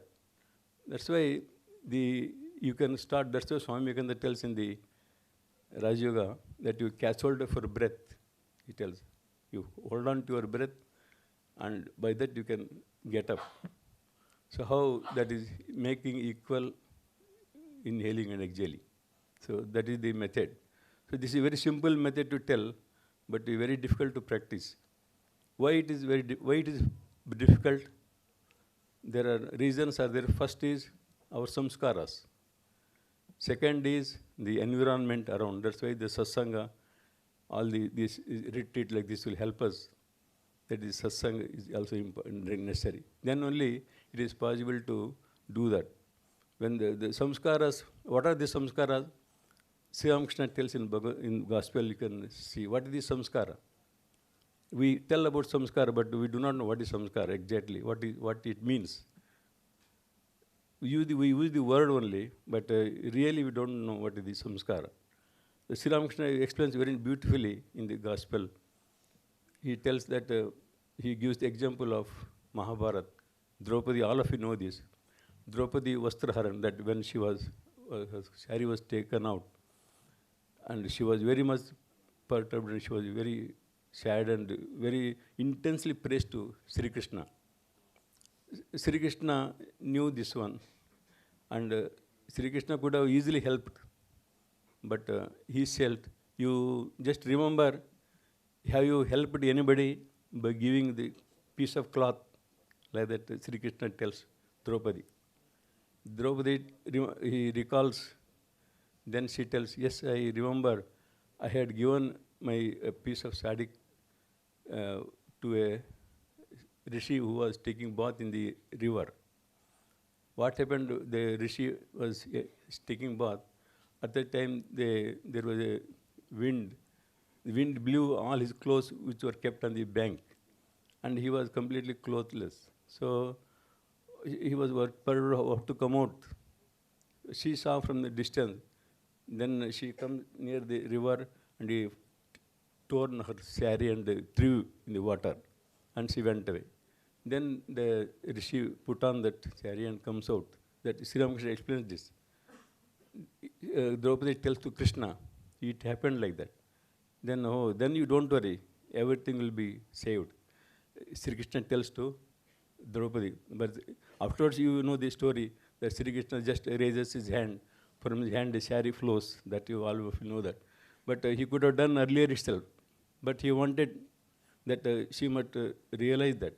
That's why all our Vedanta always makes you must grow yourself, not depend on anybody. That is what Vedanta tells, what Sri Ramakrishna told, what Swami Vivekananda taught in Chicago address. So that is the real basic knowledge that we must grow ourselves. We must think and analyze and find out the thing what is the way out ourselves. So that's why we never depend on anybody. Going to temple and telling to priest, just pray for us. So that is of no use. You have to pray yourself. You have to eat for yourself when you are hungry. If somebody else eats, your stomach will not be full. So that is the Vedanta. So that that is how the Sri Ramakrishna tells about samskara. That's why Swami Vivekananda told that you must be very careful about your thought. Tells you take care of your thoughts. So thoughts will turn into deeds. So that's why good thoughts will turn out into good deeds. So that forms the character or the samskara. That's why these samskaras are very important. That how you can continue the practice of. That's why if you have the regular morning and evening practice like this, then it becomes a set practice in you. Then you can develop this divinity.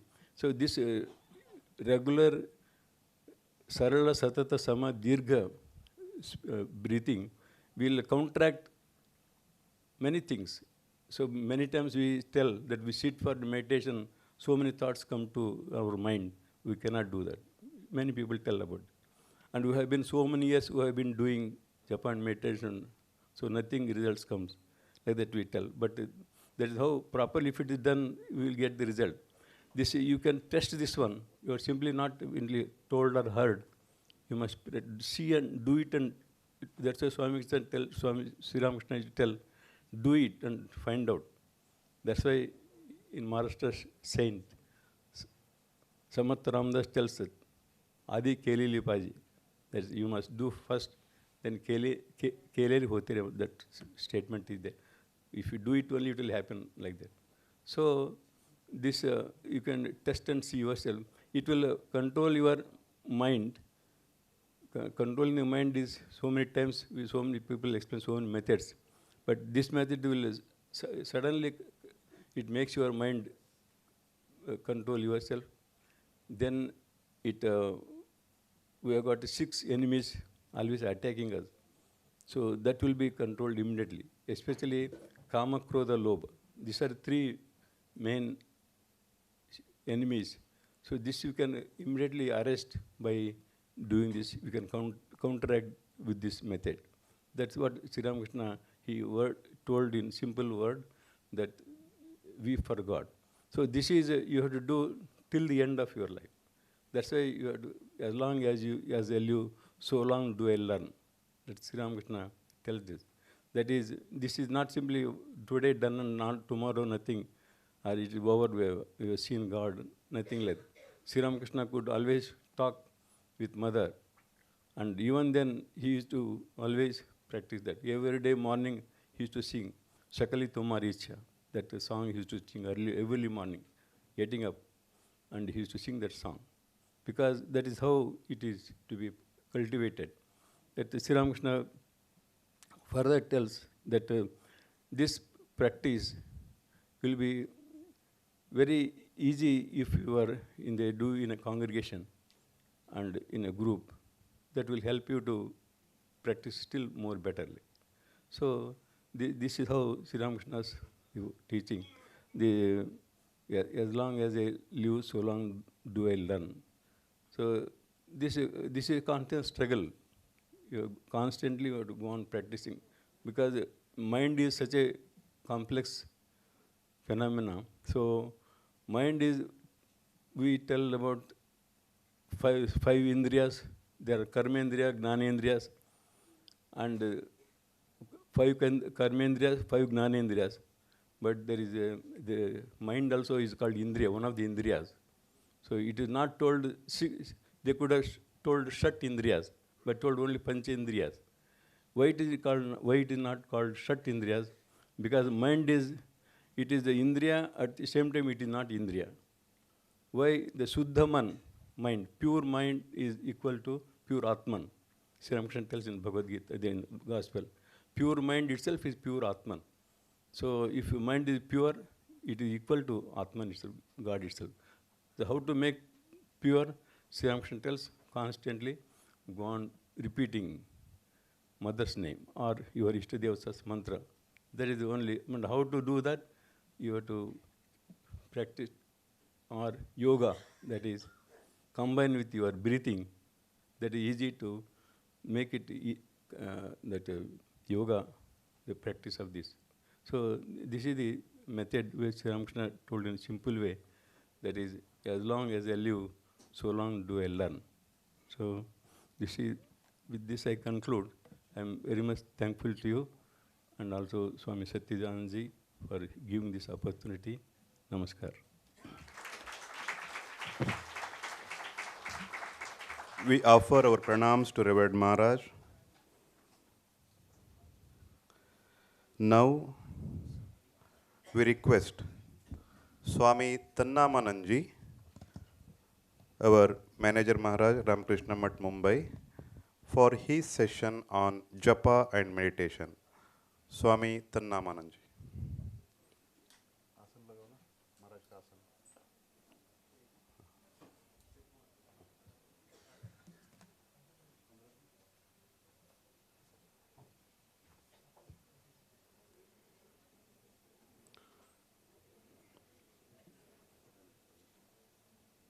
Swami Tannamananji for his session on Japa and meditation.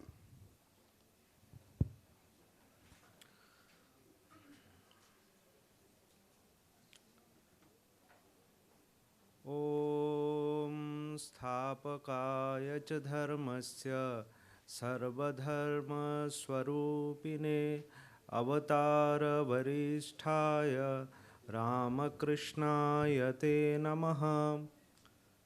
पहले मेरा सश्रद्ध प्रणाम हमारे संघ के अध्यक्ष श्रीमद स्वामी गौतमानंद जी महाराज को, फिर हमारे मुंबई आश्रम के अध्यक्ष स्वामी सत्यदेवानंद जी को, उसके उपरांत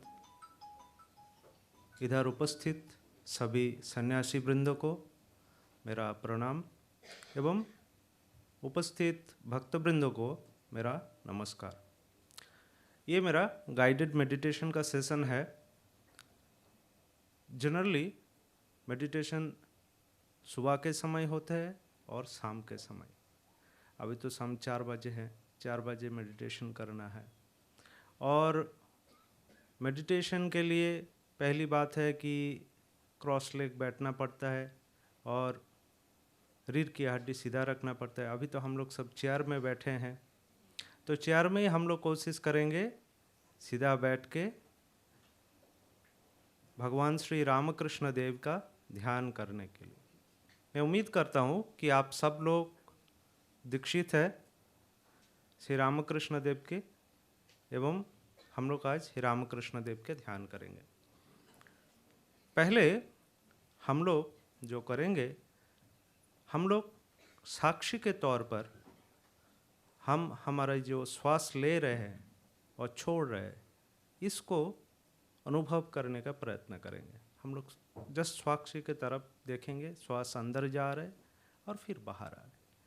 कुछ समय ये करने के उपरांत इसमें क्या होगा, हमारे मन चारों तरफ जो बिखरे हुए हैं ये एक जगह केंद्रित होंगे।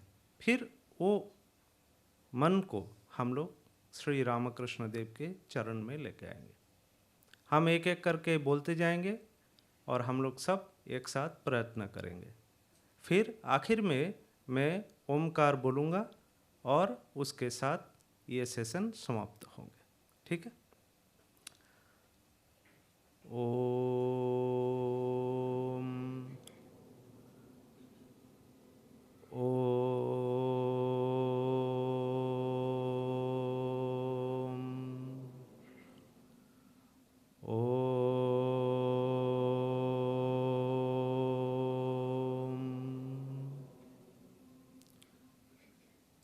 अभी हम लोग साक्षी के तौर पर देखेंगे। हम श्वास ले रहे हैं और ये श्वास अंदर की तरफ जा रहे हैं और धीरे धीरे ये श्वास बाहर आ रहे हैं। श्वास ले रहे हैं, फिर छोड़ रहे हैं,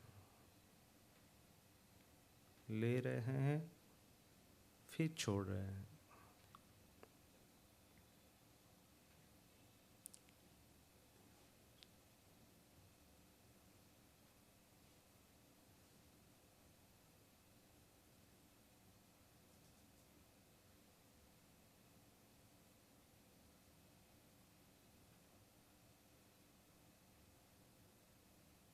हम श्वास ले रहे हैं, फिर छोड़ रहे हैं।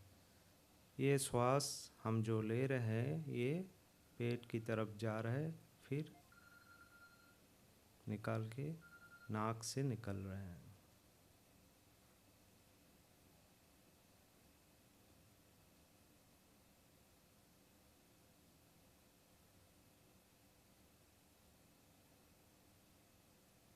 हम श्वास ले रहे हैं, फिर छोड़ रहे हैं।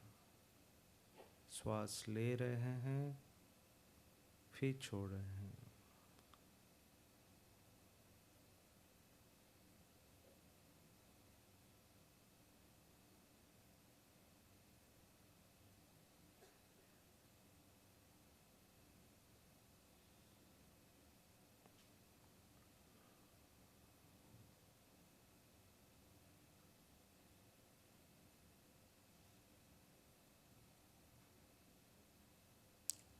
श्वास ले रहे हैं, फिर छोड़ रहे हैं। श्वास ले रहे हैं, फिर छोड़ रहे हैं। अभी हम लोग सोचेंगे हमारे हृदय में एक अष्टदल पद्म फूल खिला है और उसके ऊपर श्री रामकृष्ण देव बैठे हुए हैं एवं उनका सहास्य मुख है और हम सबको आशीर्वाद कर रहे हैं। उनके सारा शरीर दिव्य ज्योति में भरा हुआ है।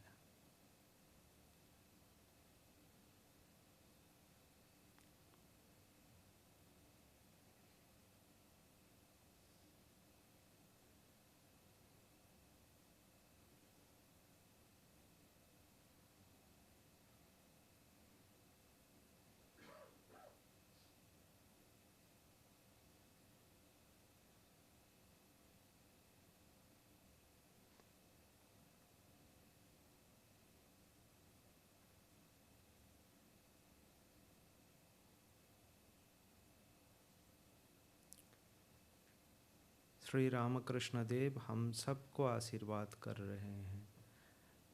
श्री रामकृष्ण देव के शरीर के दिव्य ज्योति धीरे धीरे हमारे सारे शरीर को पूर्ण कर रहे हैं। पहले मस्तक, फिर आँख, मुख होकर हस्त, शरीर, पैर, सारा शरीर दिव्य ज्योति में पूर्ण हुए और हम लोगों के जो काम, क्रोध, लोभ, मोह, मात्सर्य ये सब है, ये हमारे से चले जा रहे हैं।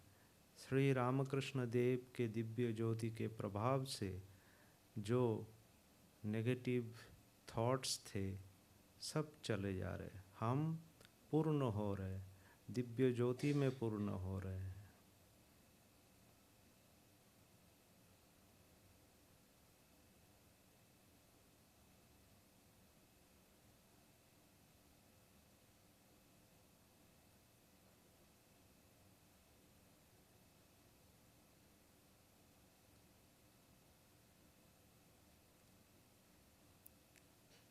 अभी हम लोग सोचेंगे कि हमारे शरीर जो दिव्य ज्योति में पूर्ण हुए वो धीरे धीरे इस सभा कक्ष को पूर्ण कर रहे हैं और उसमें हम सब डूब रहे हैं। इस सभा कक्ष के चारों तरफ दिव्य ज्योति पूर्ण हुए और हमारे साथ इधर सभी लोग उस दिव्य ज्योति में डूब रहे हैं और सभी लोग, हम लोग एक साथ पूर्णता की ओर जा रहे हैं। हमारे सभी के मन से काम, क्रोध, लोभ, मोह, मात्सर्य ये सब चले जा रहे हैं और हम पवित्र हो रहे हैं।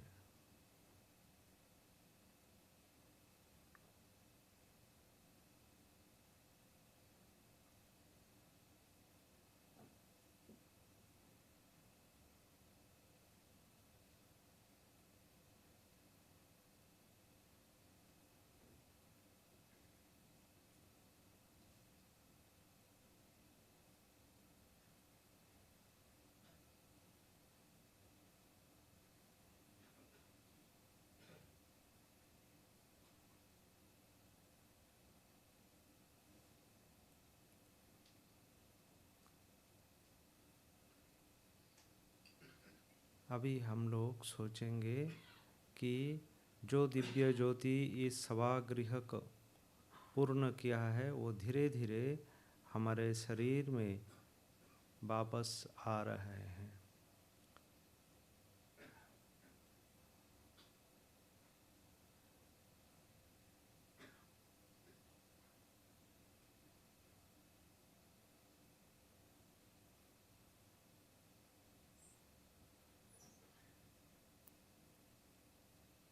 और उसके उपरांत वो दिव्य ज्योति फिर श्री रामकृष्ण देव जो हमारे हृदय में अष्टदल पद्म में बैठे हुए हैं उनके शरीर में समाहित हो रहे हैं। श्री रामकृष्ण देव सहस्य मुख है और हम सबको आशीर्वाद कर रहे हैं। हम लोग सब एक एक करके उनको साष्टांग प्रणाम कर रहे हैं और उनके श्री चरण में फूल दे रहे हैं।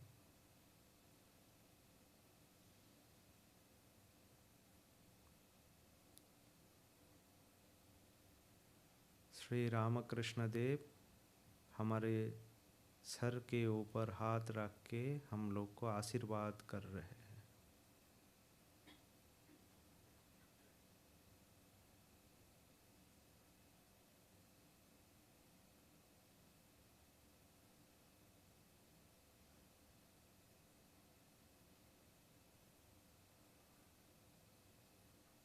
और हम लोग उनको प्रणाम करके धीरे धीरे ओम मंत्र के उच्चारण के साथ हम हमारे आँख खोलेंगे।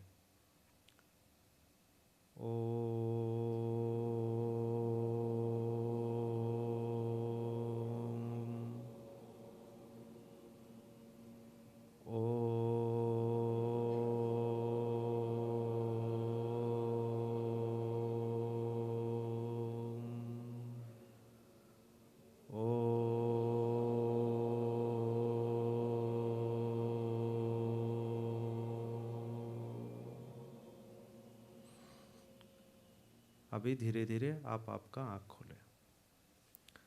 इसी के साथ मैं मेरा गाइडेड मेडिटेशन का सेशन समाप्त कर रहा हूँ। आप सभी को मेरा प्रणाम एवं नमस्कार। Thank you, Maharaj, for this wonderful session. Now I request our Adhyaksha Maharaj, Swami Satyadevananji, to offer a bouquet to Swami Tannamananji and to bless him.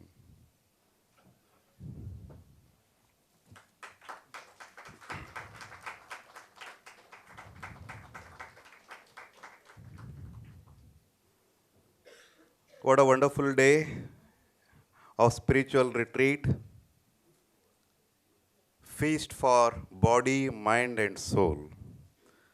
Time to take a break. This break is little unique, let me explain. Morning, when I was talking about japa and meditation as the highest medication, I just touched upon not to eat wrong, not to think wrong, not to remain inactive. Now, I'll talk about what to eat. आपने में खावा देबे नहीं की ना देबो भालो देबो हाँ. So we replace tea with kadha.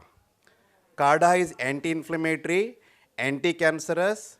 It improves the metabolic disorders. It is a best mood elevator. It makes you free from all sorts of pains and aches, inflammation. This is scientific research-based documentation we have. So enjoy kadha in place of tea, coffee. One of our doctor, he came, I have got pain all over the body, I am gaining weight, what to do? I asked, kitne baar aap chai peete ho din mein? 5 to 6 times. I said, can you replace your tea with this kadha?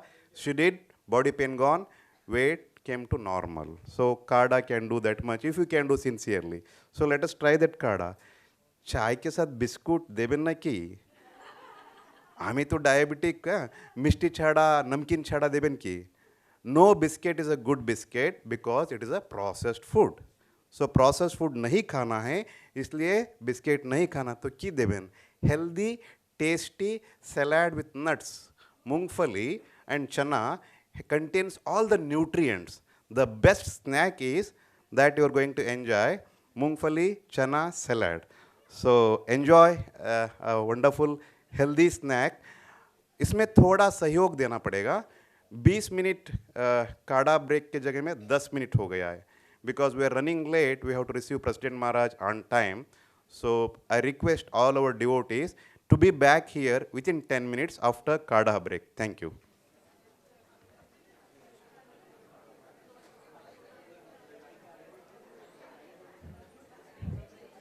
$4:25 now. 4:35 we'll be back with bhajan session. Again, I request our post-kada break speakers and bhajan. So keeping this in mind, we have rescheduled the timings of the speakers and the devotional singing monks. Now I request Swami Kripaganananji Maharaj, Monk Ramakrishna Math Pune, who rendered melodious bhajans yesterday and today, for the opening song of the session. Swami Kripaganananji is accompanied with Shri Baumin Pandyaji on tabla. On behalf of all the monks and devotees, I offer my pranams to Swami Kripaganananji and request for the opening song. Pranam.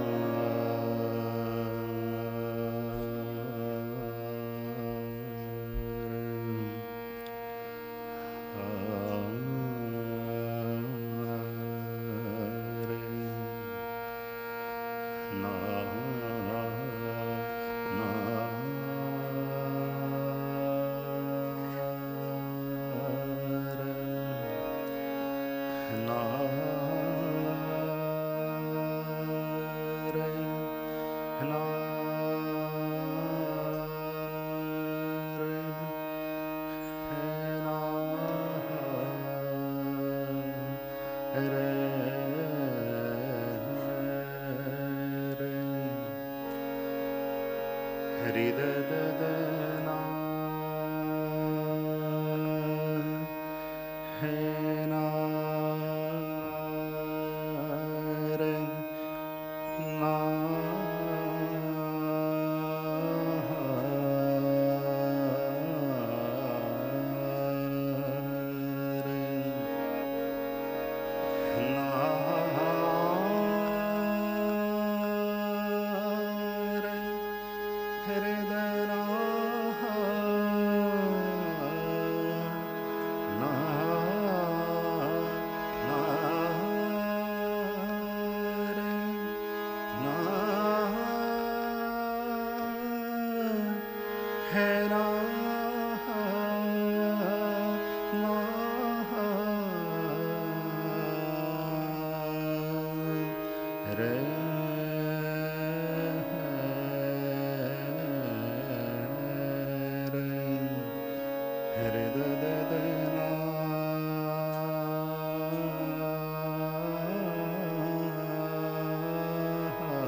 आवो आवो योगीराज आज एक बार आवो आवो योगीराज आज एक बार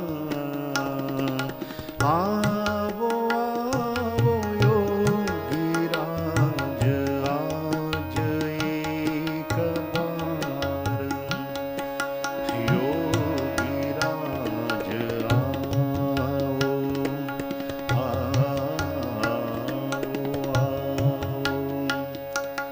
आवो आवो योगीराज आज एक बार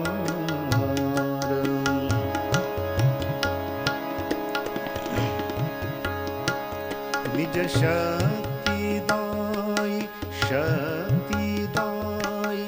अभय मंत्र शक्तिदायी अभय मंत्र का करो प्रचार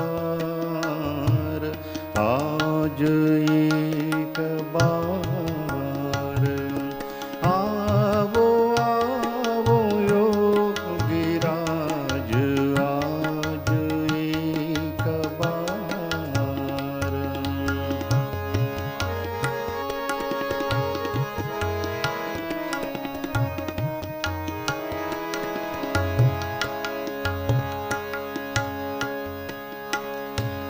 सूत चित को जगाओ सूत चित को जगाओ तामस जड़ता भगाओ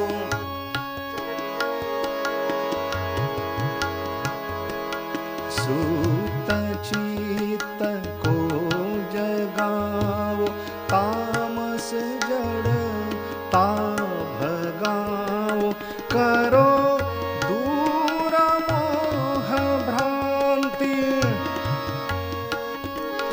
करो दूर मोह भ्रांति घोर अंधकार आज एक बार करो दूर मोह भ्रांति घोर अंधकार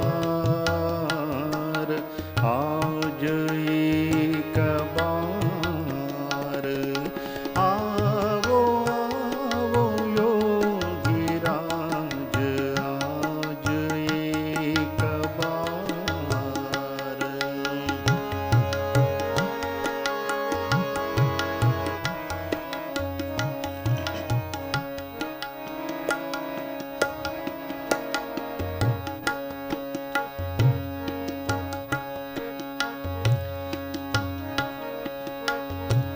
निज स्वरूप भूल जीव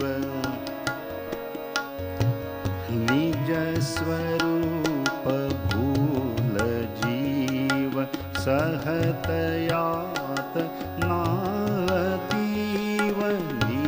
स्वरूप भूल जीव सहत यात नाहतीव आत्मज्ञान कर प्रदान हरो क्लेश भार निज स्वरूप भूल जीवन पद सारे गरे गर गसा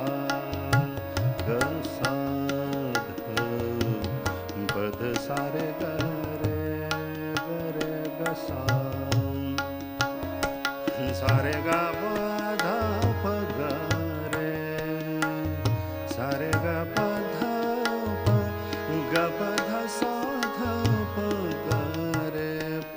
गरे ग सारे ध सारे ग सा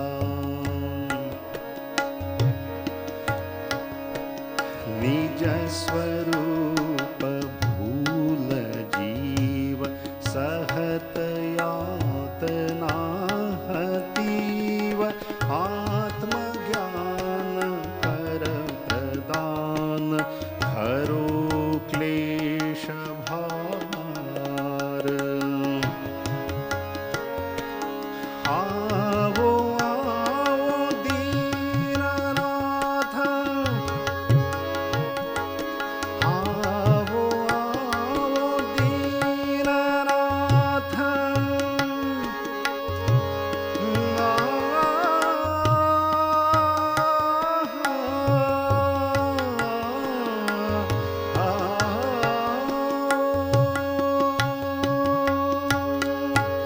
आवो आवो दीननाथ वीर योगी वेश में आओ आओ दीननाथ वीर योगी वेश में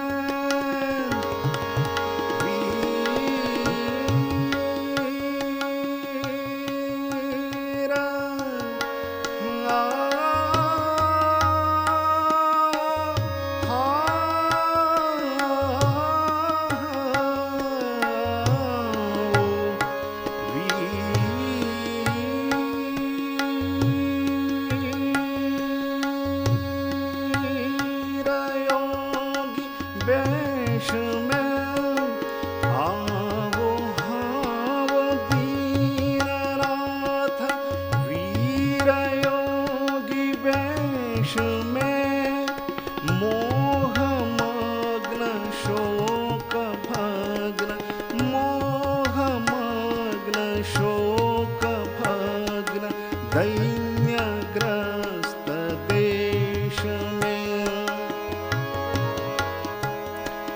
मोह मग्न शोक भग्न दैन्यग्रस्त देश में विमल ज्ञान दृष्टि फेर विमल ज्ञान दृष्टि फेर करो जनोद्धार आज एक बार विमल ज्ञान दृष्टि फेर करो जनोद्धार आज एक बार आवो आवो योगीराज आज एक बार आवो आवो योगीराज आज एक बार निज शक्ति दाई अभय मंत्र शक्ति दाई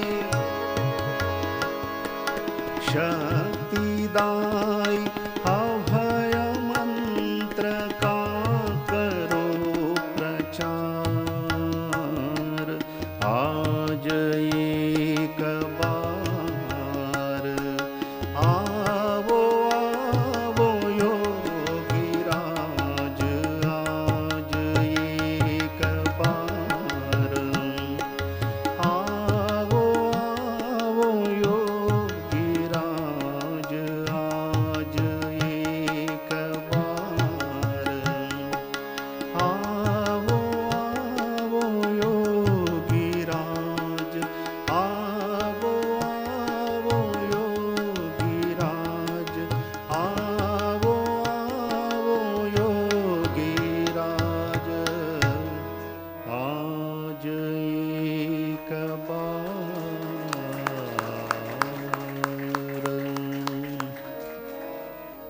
so much, Maharaj, for the soulful bhajan. Thank you very much. Request our last speaker for this evening, revered Swami Vishnupada Anandaji Maharaj, Adhyaksh Ramakrishna Mission Ashram, Chhatrapati Sambhaji Nagar, to speak. Before that, I request revered Swami Satyadevanand Maharaj to please felicitate revered Vishnupada Anandaji Maharaj.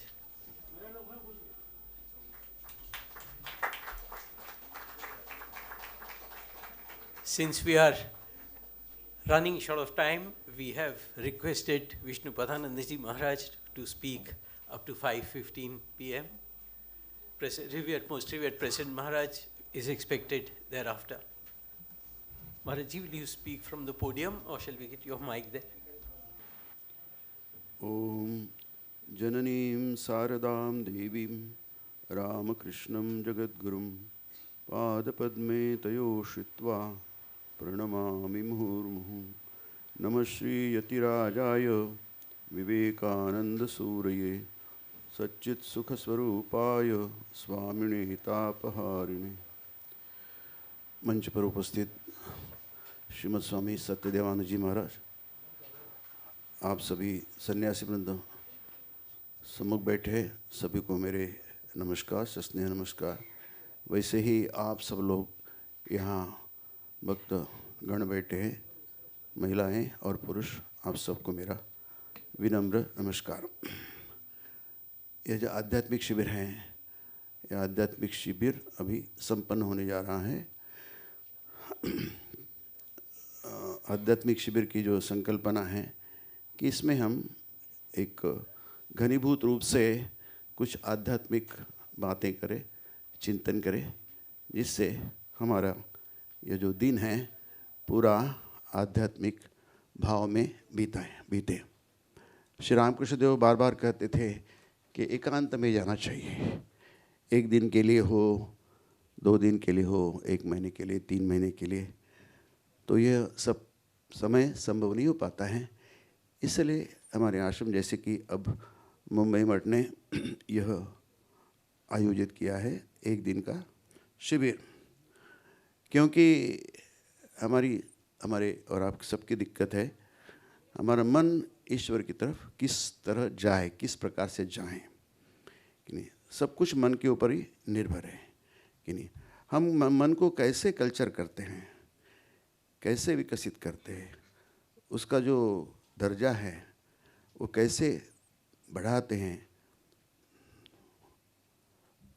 उसकी ओर हमें ध्यान देना पड़ेगा कि नहीं, क्योंकि दीर्घकालीन बात है। 1 दिन में 2 दिन में तो होती नहीं, सबको मालूम है नहीं। तो इसलिए भक्तगण कहते हैं, हम बहुत सालों से प्रयास कर रहे हैं, और कुछ लोग बड़े निराश शब्दों में कहते हैं कुछ भी नहीं हुआ है। एक नागपुर के भक्त थे, वे हमारे छत्रपति संभाजी नगर में वो जॉइंट डायरेक्टर थे हमारे गवर्नमेंट हॉस्पिटल के, कॉलेज के। फिर अभी उनके रिटायर्ड हो गए, लौट गए। हम इतने हमारे कहते हैं और बाकी लोग भी कहते हैं कि कुछ नहीं हो रहा है कि नहीं, बोले यह हिसाब लगाना अच्छा नहीं है। माँ कहती थी हमने क्या किया है और क्या पाया है, इस प्रकार का बैलेंस शीट करना, ऑडिटिंग करना, ये भक्तों के लिए अच्छा नहीं है, ठीक नहीं है। नहीं, आप जो करना चाहते हैं, जिस प्रकार से बताया गया है, आपके गुरुदेव जी ने दीक्षा के समय बताया है, वैसे ही अभी जैसे इतने पूज्यवर और विद्वान सन्यासी आपको बता रहे हैं, इससे जो मार्गदर्शन मिलता है अवश्य उसका उपयोग करिए। जो हो सके आपसे वह करिए, जितना आपको समझ में आता है उस प्रकार से समझिए, लेकिन हिसाब करना यह आध्यात्मिक जीवनी की दृष्टि से वह सही नहीं है, ऐसे महापुरुष कहते हैं। विशेष करके जो साधक है, हम यहाँ बैठे हैं, आप सब लोग, हम साधक हैं, हम लोग मुमुक्षु है, उपासक है, आराधक है कि नहीं। हमारी पहचान जो है वो बस इतनी सी है। आपकी जो पहचान होगी घर में, बाहर में, समाज में, वह एक पहचान है, लेकिन आप जो बैठे हैं उस पहचान का विशेष महत्व नहीं है। विशेष महत्व उस पहचान का है जो आप यहाँ हैं। आप भक्त हैं, आप मुक्तिगामी हैं, आप भगवान के उपासक हैं, आराधक है, पूजक हैं। बस इतनी पहचान है आपकी, और यही सच्ची पहचान है। इसको ही पकड़ के रखिए, इससे बेड़ा पार हो जाएगा। फिर मन की बात है, मन का निग्रह बहुत कठिन होता है, लेकिन यह कहना कुछ भी नहीं हुआ है शायद यह तथ्य से परे हैं। बहुत लोग 10 साल से, 20 साल से, 25, 30, 40, 50 साल से इस संघ के साथ जुड़े हुए हैं, इन आश्रमों के साथ जुड़े हुए हैं, हम जैसे साधुओं के साथ जुड़े हुए, हम आपसे जुड़े हुए हैं, और आप कहें और हम कहें कि कुछ भी नहीं हुआ है, और ऐसा निराशा का जो सुर होता है, निगेटिविटी होती है, वह लगता है कि सही नहीं है, सही नहीं है। यह यदि आपका अनुभव है कि इतने सालों से काल कुछ भी हो, 5, 10, 20, 50, उससे भी ज़्यादा, लेकिन कुछ भी नहीं हुआ है, तो ये तो बहुत पिछले यहाँ हुआ था, ऐसे सम्मेलन हुआ था, और क्वेश्चन आंसर सेशन में एक वक्ता ने पूछा था कि हमको ईश्वर को विश्वास ही नहीं करते, तो हमारा क्या होता है, आप तो बहुत खुश है, कोई समस्या ही नहीं है। फिर तो ईश्वर पर विश्वास ही नहीं है तो समस्या का प्रश्न ही नहीं होता, कोई प्रॉब्लम की बात ही नहीं। समस्या जब है, जब आप ईश्वर पर विश्वास करते हैं तब प्रश्न है कि नहीं, तब संवाद है। जैसे अर्जुन और कृष्ण का संवाद है गीता में, यदि अर्जुन को कोई समस्या नहीं होती तो गीता का प्रश्न ही नहीं होता है। इसलिए यह जो मन का जो विषय है, यह आपका नहीं है, सबका है, लेकिन साधक के लिए यह मन का विषय विशेष अर्थ रखता है। आप जो हैं कि ये संघ से आए हैं, संघ में आए हैं साधुओं के साथ, अपने गुरुदेव के साथ, रामकृष्ण विवेकानंद माता जी हैं, इनके साथ जो आए हैं, इसका एक आप अलग हैं, आप विशेष हैं। नहीं, आप ऐसा नहीं समझ सकते कि आप कुछ भी नहीं हैं। आप मतलब रामकृष्ण संघ है। नहीं, जैसे यहाँ मैं जब कहता हूँ कि यहाँ सब भक्त लोग मुंबई आश्रम के भक्त लोग बैठे हैं, इसका अर्थ यह होता है कि मुंबई आश्रम मतलब आप हैं, बेलूर मठ मतलब आप बेलूर मठ हैं, हम बेलूर मठ हैं। बेलूर मठ मतलब बेलूर मठ का प्रांगण है, मैदान है, जगह है, वहाँ का मंदिर है, सब कुछ है, लेकिन इसके साथ साथ बेलूर मठ के भक्त हैं। आप जो लोग यहाँ बैठे हैं, आप केवल यह साधारण स्त्री पुरुष नहीं हैं। साधारण स्त्री पुरुष का अर्थ होता है जो अहिकता जिनमें अधिकतर होती है, उनको हम साधारण पुरुष कहते हैं। कि केवल अहिकता का ही विचार करना, इस जीवन का ही विचार करना, हम जन्म से पहले और जन्म से परे इस बात का विचार तनिक भी नहीं करना, उसको अहिक जन कहा जाता है। आप तो ऐसे हैं नहीं। कहीं ना कहीं आपको लगता है कि हमें मृत्यु के पश्चात का विचार भी करना चाहिए। जैसे नचिकेता ने कहा था कि नहीं, वो कहते हैं कि मृत्यु के परे क्या है, कि नहीं, वो रहस्य है, हम जानना चाहते हैं कि नहीं, और वह जानना और अनुभूति ना, वही वास्तविक ज्ञान है, वही सच्चा ज्ञान है, और वह अच्छे मन के माध्यम से पाया जाता है। शुद्ध, स्थिर, एकाग्र मन के माध्यम से वह ज्ञान प्राप्त होता है। यही आज हम लोग दिन भर में देख रहे हैं। इसलिए मास्टर महाशय के जो ये हैं, 2-3 बार उनका जो श्री रामकृष्ण देव के साथ संवाद होता है, इस होने के बाद वो उनका प्रश्न देखिए, वे कहते हैं कि ईश्वर में चित्त किस प्रकार से लगे हैं। उनका चित्त तो यह सोच रहा था कि मैं खुदकुशी कर लूँ, सुसाइड कर लूँ, लेकिन वो पूरी निगेटिविटी थी। सुसाइड करना मतलब मन जब अत्यंत तमोगुणी हो जाता है, जीवन की आशा छोड़ देता है, जीवन में कुछ भी रस नहीं है, ऐसा जब व्यक्ति सोचता है तब वह आत्महत्या का विचार करता है। किसी को पता नहीं चलता, केवल उसको मालूम होता है। जब आत्महत्या कर देता है तो अरे ये कैसा, किसी समझ में नहीं आता क्या हो गया करके, तब तक एकदम सामान्य रहता है। मास्टर एकदम सामान्य थे, लेकिन अंदर से पूरे निगेटिविटी से भरे थे। नहीं, घोर तमोगुण होता है तभी व्यक्ति आत्महत्या का विचार करता है। लेकिन 1 या 2 बार श्री रामकृष्ण देव के साथ उनका मिलन हुआ और तभी से पूरी निगेटिविटी शून्य हो गई, पूरी शून्य हो गई। उसको बोलते हैं सत्संग कहा जाता है। बार बार वचनामृत में आता है, भक्त पूछते हैं कि उपाय क्या है। उपाय मतलब हमारे उद्धार का उपाय क्या है, ईश्वर दर्शन का उपाय क्या है। तब यह कहा जाता है, श्री रामकृष्ण देव उसका उत्तर देते हैं, उपाय 2 हैं कि नहीं, सत्संग और प्रार्थना। बार बार आप वचनामृत में पढ़ते हैं, सत्संग और प्रार्थना कि नहीं। उपाय वही बताए जाते हैं जो आपके लिए संभव है, जो संभव नहीं है वो बताने के कोई फायदा नहीं है कि नहीं। बाकी उपाय भी हैं, लेकिन ऐसे कुछ उपाय होते हैं कि आपके लिए उसका सीधा संबंध होता है। भगवत गीता में कुछ लोग ऐसे हैं जो सीधे अर्जुन को लेकर है, सीधे अर्जुन को लेकर, बाकी सबके लिए है। कर्मण्येवाधिकारस्ते मां फलेषु कदाचन। अर्जुन ते मतलब तब, तुम्हारे लिए कर्म करना यही उपाय है।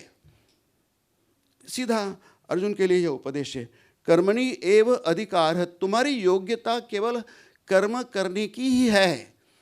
तुम कहीं जाकर चिंतन मनन ध्यान सोहम वगैरह नहीं कर सकते, तुम्हारी वह योग्यता नहीं है।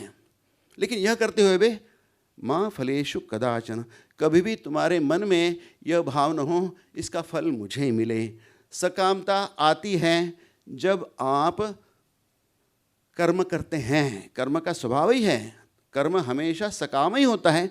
यहाँ उपदेश की आवश्यकता है और वो उपदेश यह है कि आप कर्म करो लेकिन निष्काम भाव से करो, जिससे आपकी मुक्ति हो जाएगी। इसलिए चित्त स्थिर नहीं होता है, यह कोई समस्या नहीं है कि नहीं, इसको समस्या के लिए नहीं लेना चाहिए कि कभी न हल होने वाली ऐसा नहीं लेना चाहिए, क्योंकि इसमें एक एलिमेंट और है, वह है कृपा का, अनुकंपा का एलिमेंट है कि नहीं। भगवान को मालूम है क्या संभव है, हमें क्या संभव नहीं है नहीं। आप क्या कर सकते हैं, आपके लिए क्या संभव है, यही देखना है। सभी उपाय महत्व के हैं, लेकिन आपके लिए जो संभव है सबसे कारगर, सबसे महत्व का है। इसलिए इस उत्तर में श्री रामकृष्ण देव ने चारों उपाय बताए, 4 योगों का वहाँ समन्वय बहुत सुंदर है। पहला कहा है, मैं बस पढ़ता हूँ क्योंकि समय की सीमा है, कि सर्वदा ईश्वर का नाम गुणगान करना चाहिए, बिल्कुल सिंपल है। सत्संग करना चाहिए, नाम गुणगान यह भी सत्संग ही है। बीच बीच में भक्तों और साधुओं से मिलना चाहिए, जो आप 3 दिन से कर रहे हैं। प्रेसिडेंट महाराज से प्रणाम कर रहे हैं, क्या है, मिलना चाहिए। हम लोगों से मिल रहे हैं, बातचीत कर रहे हैं, हम आपसे मिल रहे हैं। यह न करते हुए यदि हम संसार में दिन रात विषय के भीतर पड़े रहने से मन ईश्वर में नहीं लगता है। इसलिए तो आप यह नहीं कर रहे हैं, आप समय निकाल कर यहाँ आ रहे हैं। क्यों? क्योंकि आपने इतने दिनों से सुना है, इतने दिन से पढ़ा है, अध्ययन किया है, चिंतन मनन अनुध्यान किया है। इसलिए आपके मन में यह संस्कार उभर आया है, पक्का हुआ है कि आप यहाँ आ सकते हैं, सुन सकते हैं, पढ़ सकते हैं, समझ सकते हैं। यह आपकी योग्यता है।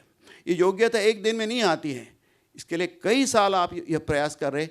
ये अपने इतनी दिन की तपस्या है, यह साधना है, यह इसका फल है कि आप यहाँ बैठ सक रहे हैं, यहाँ आश्रम में आ रहे हैं, समय निकाल कर आ रहे हैं। बाकी सभी काम आपने बाजू में रख दिए, आप समय निकाल कर यहाँ आ रहे हैं, सुन रही है। सामान्य बात नहीं है, सहजता से होने वाली बात नहीं है, प्रयत्न साध्य है, कष्ट साध्य है, उसके बिना नहीं होता है। इसलिए आप जो कुछ पाए नहीं है यह कहना बिल्कुल सही नहीं है। आप विशेष हैं कि नहीं। जैसे कि मैंने कहा, मुंबई मठ मतलब आप हैं मुंबई मठ, केवल सत्यदेवांज नहीं है, आप भी हैं। आप में जो उपस्थित प्रत्येक सदस्य मुंबई मठ है। रामकृष्ण मठ मतलब आप रामकृष्ण मठ है, आप रामकृष्ण मिशन है। ये व्यक्ति हैं नहीं, रामकृष्ण श्री रामकृष्ण श्रीमान स्वामी जी यह सब है। और बाद में जितने भक्त आए हैं, कितने गृह भक्त थे श्री रामकृष्ण देव जब सब थे, बलराम बाबू जी है, मस्तर महाशय और गिरीश बाबू है, कितने ही लोग हैं, वे सब रामकृष्ण संघ के अभिन्न अंग हैं। वे ही रामकृष्ण मिशन है। ये सारा जो है, हम लोग जो हैं व्यक्ति हैं, जो सांस ले रहे हैं, सांस छोड़ रहे हैं, वे सबके सब रामकृष्ण देव के अभिन्न अंग हैं। इसलिए कहते हैं कभी कभी निर्जन स्थान में जाकर ईश्वर की चिंतन करना बहुत जरूरी है। ये बहुत जरूरी है। दिन रात यदि घर के व्यवहार में तो आपका मन तमोगुणी हो जाएगा, शुष्कता आएगी, सूखा आ जाएगा, कोई रस नहीं रहेगा, मन शुष्क हो जाता है। लेकिन यहाँ आने से, अब ये काढ़ा पिलाया है उससे आपका मन शुष्कता कम हो गई है कि नहीं? तो ये काढ़ा बहुत ज़रूरी है। तो काढ़ा मतलब मुँह से नहीं है, कान से भी आहार इति आहारियते इति आहार कि नहीं, इसकी शुष्कता जाती है। यदि जीवन में शुष्कता हो ना, आदमी का रस निकल जा, कोई खुशी नहीं होती, कुछ सब कुछ है लेकिन आनंद नहीं है कि नहीं। तो यहाँ सब कुछ है, आनंद भी है, कुछ कम हो फिर भी आनंद भी है कि नहीं, क्योंकि यह आनंद अहिक जीवन का आनंद नहीं है, यह परमार्थ का आनंद है, ईश्वर के सान्निध्य का, सामीप्य का आनंद है। और बताते प्रथम अवस्था में कि बीच बीच में एकांतवास किए बिना ईश्वर में मन लगना बड़ा कठिन है। तो यह सीढ़ी आपने पार किया, पार कर रहे हैं। यह हो गया भक्ति योग,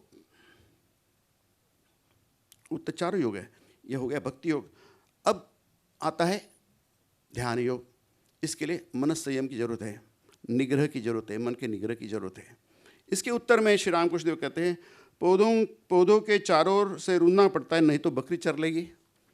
फिर कहते हैं ध्यान करना चाहिए मन में, कोने में और वन में, यह ध्यान योग है। फिर तीसरा आता है ज्ञान योग आता है, सर्वदा सदसत विचार करना चाहिए, ईश्वरी सत अथवा नित्य वस्तु है। क्यों ईश्वर का ध्यान क्यों करना चाहिए? क्योंकि केवल ईश्वरी सत है और नित्य है, बाकी सब क्या है? असत है, अनित्य है। बहुत सिंपल विचार है, इसको विवेक विचार कहा जाता है। बारंबार इस प्रकार विचार करते हुए मन से अनित्य वस्तु का त्याग करना चाहिए, बारंबार करो, पता रहना चाहिए। होते होते मन ऐसा बन जाता है, ये जो विवेक है सहजता से कर सकता है, क्या चली जाने वाली चीज़ें, क्या रहने वाली चीज़ें। भक्ति हमारे साथ जाएगी, त्याग हमारे साथ जाएगा, वैराग्य हमारे साथ जाएगा कि नहीं, भगवान के आशीर्वाद, भगवान की अनुकंपा, भगवान के दया, वो सब हमारे साथ जाएगा। लेकिन अहिक जीवन की कोई भी बात हमारे साथ बिल्कुल नहीं जाएगी। यह विवेक एक दिन में नहीं होता है। आप इतने दिन से प्रयास कर रहे हैं, यह आपका तपस्या का जीवन है। इतने जीवन दिन की तपस्या का फल होता है कि नहीं, ईश्वर के थोड़ा भी करें, थोड़ी भी सेवा करें तो उसका फल होता है। तो ये फल है जिसको आपको अनुभव करना चाहिए कि नहीं। जितना अनुभव करेंगे मन में, जिसका करेंगे, उतना ही आपको आनंद होगा, उतनी ही शुष्कता जो है। वैसे तो आध्यात्मिक जीवन में शुष्कता नहीं होनी चाहिए, वो तो आनंद का विषय है, रस का विषय, रसो वही सहा, ये आनंद का, आनंद ही आनंद है और कुछ नहीं है कि नहीं। भगवान सच्चिदानंद स्वरूप है, सच्चित सुख स्वरूप है, या आनंद और सुख छोड़ो कुछ भी नहीं है। लेकिन अहिकता के समीप आने के कारण तमोगुण बढ़ता है, रजोगुण बढ़ता है, उससे जीवन में थोड़ा सा रूखापन आ जाता है। इसलिए वह न आए, भगवद आनंद हो, इसके लिए। और फिर चौथा है कर्मयोग। संसार में किस तरह रहना चाहिए? यह संसार में रहे, हमने संसार की वस्तुओं से बहुत निकट रह रहे हैं आप, इसमें स्वाभाविक रूप से आसक्ति आ जाती है, इससे स्वाभाविक रूप से आप में अहंकार आ जाता है, स्वाभाविक रूप से मैं और मैंपना आ जाता है, अहम मम आ जाता है, स्वाभाविक रूप से, क्योंकि उसी के भीतर आप हैं। इसलिए कल महाराज जी बोल रहे थे कि आप बहादुर भक्त हैं। श्री रामकृष्ण कहते थे यह बहादुरी है, सर पर इतना बोझ है, मतलब आसक्ति है। यह मेरा घर है, मेरी संपत्ति है, मेरा व्यवसाय है, मेरा मकान है, मेरी पत्नी है, मेरा पुत्र है, सब मेरा मेरा ही है। इससे आप भगवान मेरे कैसे आएगा? लेकिन नहीं, फिर भी आप जोर शोर लगाकर आश्रम में आते, चिंतन करते, मंदिर में जाते, ठाकुर जी का दर्शन करते। यह बहादुरी है, ठाकुर जी कहते हैं यह बहादुरी, बड़ी बहादुरी है इसमें करना। और फिर यदि हम लोग, आप लोग यह बहादुरी करते हैं, इसका अर्थ इसका फल महत् फल होता है, महाफल होता है।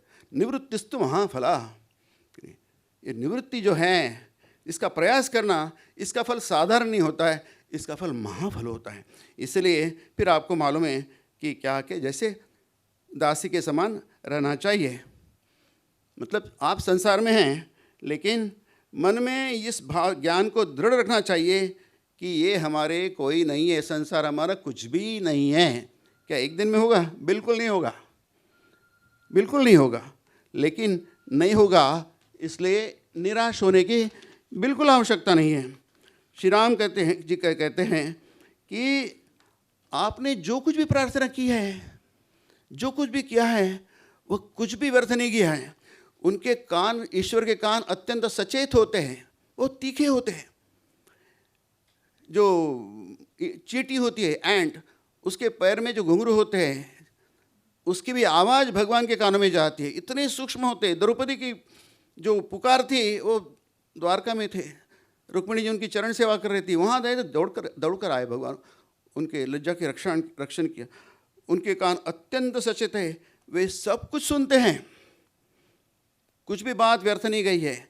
आपने जितने दर्शन गए, जितना प्रसाद खाया है, जितने चरणामृत पिया है, जितने प्रदक्षिणा की है, बहुत श्रद्धा से रहते। मैं उस कमरे 12 नंबर में रहता था, पीछे माता जी के मंदिर, इतनी श्रद्धा के साथ, कुछ श्रद्धा कि हमको भी बड़ा अच्छा लगता था। भक्तों की कितनी श्रद्धा होती है, यह कोई साधारण बस सस्ती बात नहीं है, बहुत मूल्यवान बात है। इसका आपको ध्यान रखना चाहिए। एक न एक दिन अवश्य ही दर्शन में पॉजिटिव है। भगवान एक न एक दिन हमें अवश्य दर्शन देंगे। जब विश्वास, श्री रामकृष्ण देव कहते हैं विश्वास विश्वास विश्वास विश्वास, हमें सब कुछ हो गया।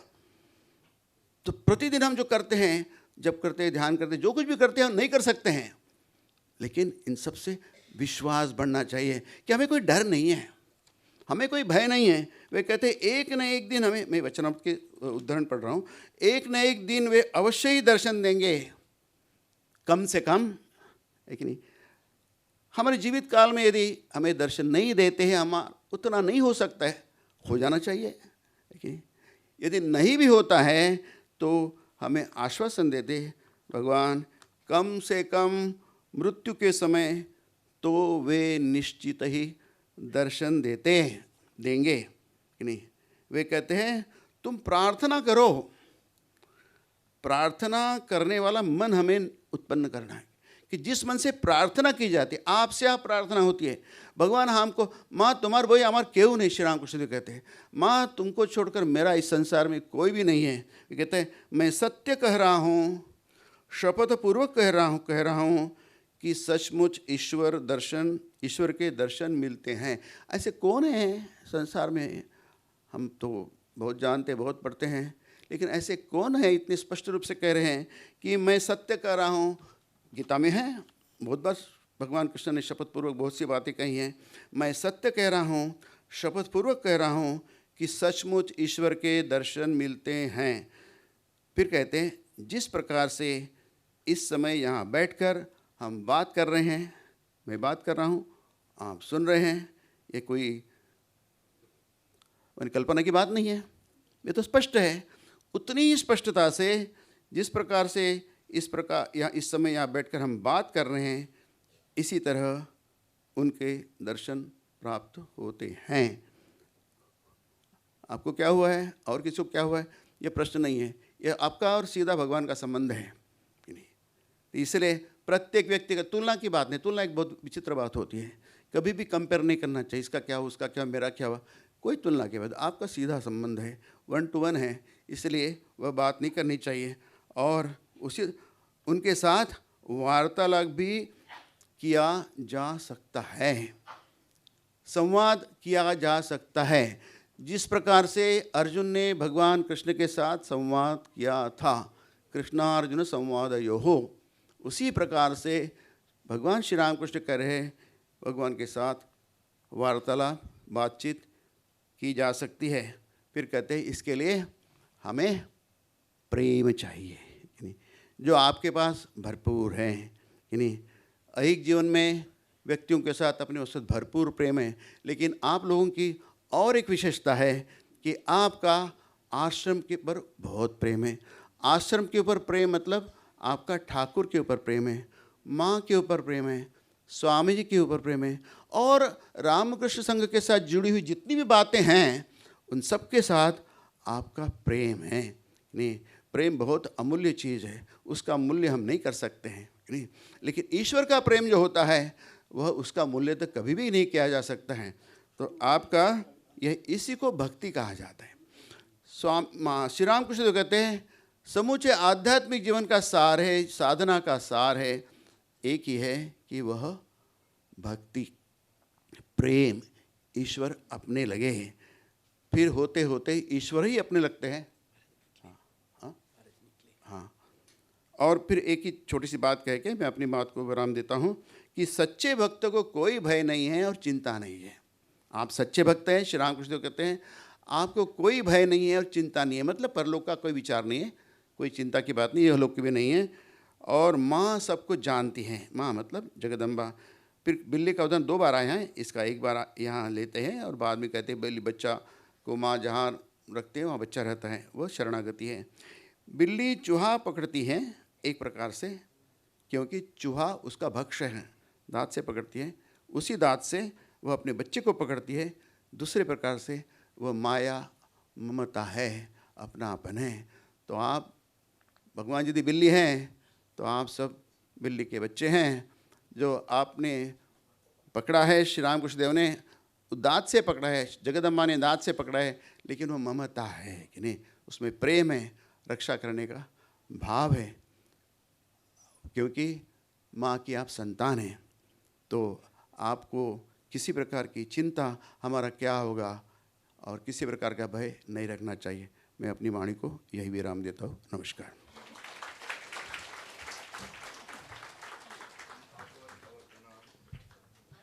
We offer our pranams to Revered Maharaj for his lucid talk in Hindi on the topic Bhagavad Yoga. Now I request Swami Sarvottarananda for the closing song. Sri Vedant Viswas will be accompanying him on the tabla. After the closing song, we will be receiving Most Revered President Maharaj, Swami Sarvottarananda for the closing song.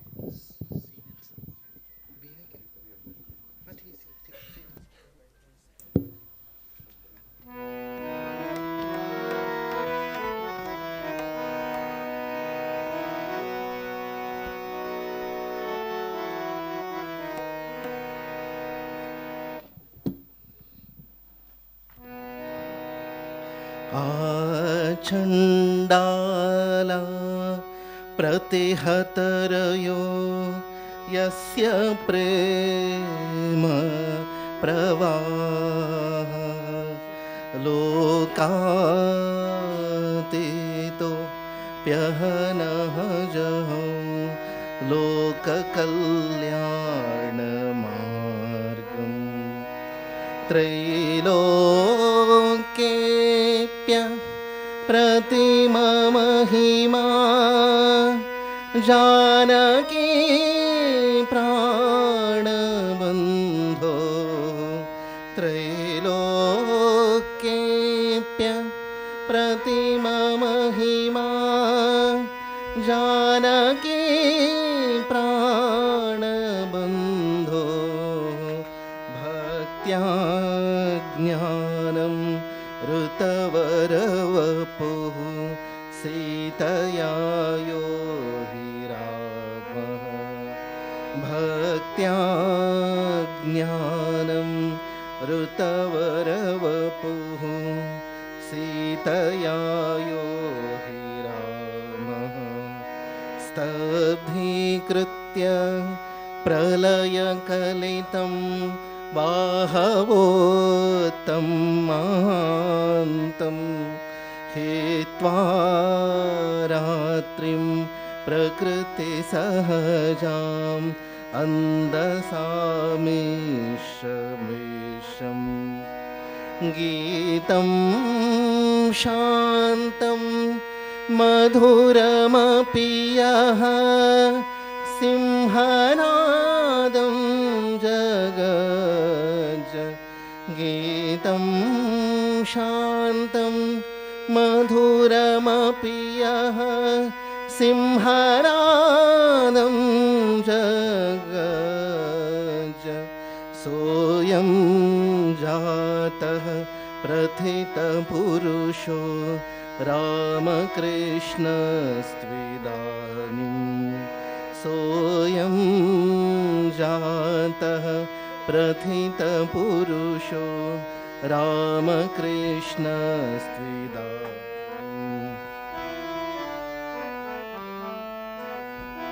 Nardev देव जय जय नरदेव नरदेव देव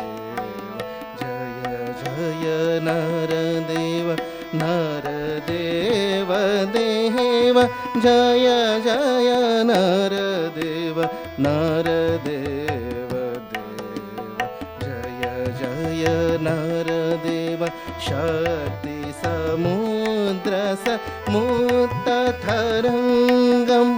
दर्शित प्रेम विजृम्भितरङ्गं शक्ति समुद्र समुत्तरङ्गं दर्शित प्रेम विजृम्भितरङ्गं संशय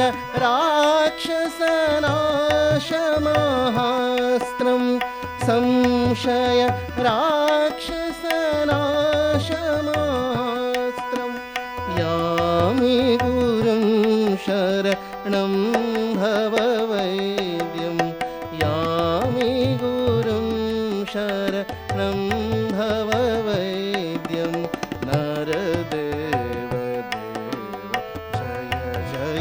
नरदेव नरदेव देव जय जय नरदेव नरदेव देव जय जय नरदेव अद्वयतत्त्वसमाहितचित्तं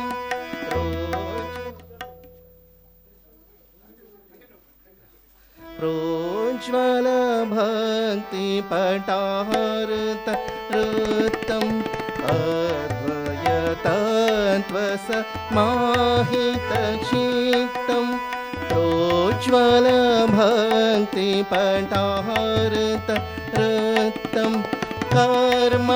कर्मकलेवर मद्भुतचेष्टं कर्मकलेवर मद्भुतचेष्टं यामि गुरुं शरणं भव वैद्यं नरदेव देव जय जय नरदेव नरदेव देव जय जय नरदेव नरदेव देव जय जय नरदेव नरदेव देव जय जय नरदेव नरदेव देव जय जय Nardev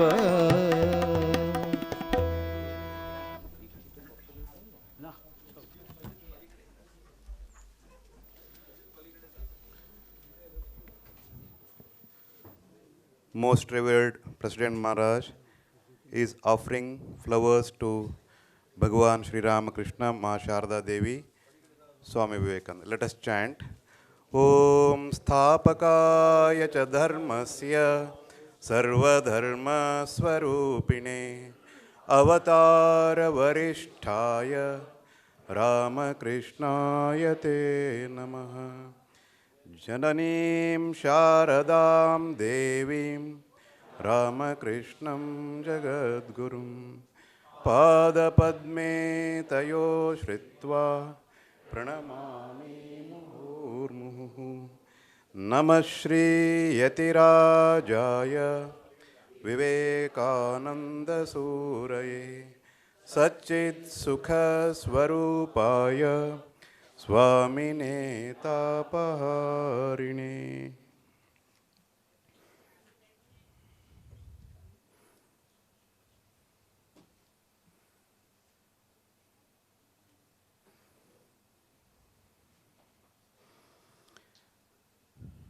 This is the concluding session of today's whole day spiritual retreat, Sadhana Shibir.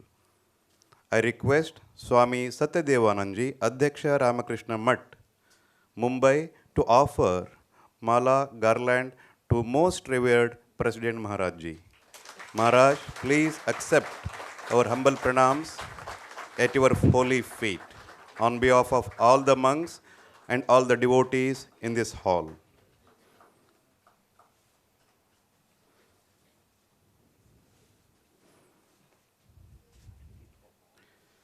Now I request Swami Satyadevanandji Maharaj for his welcome address.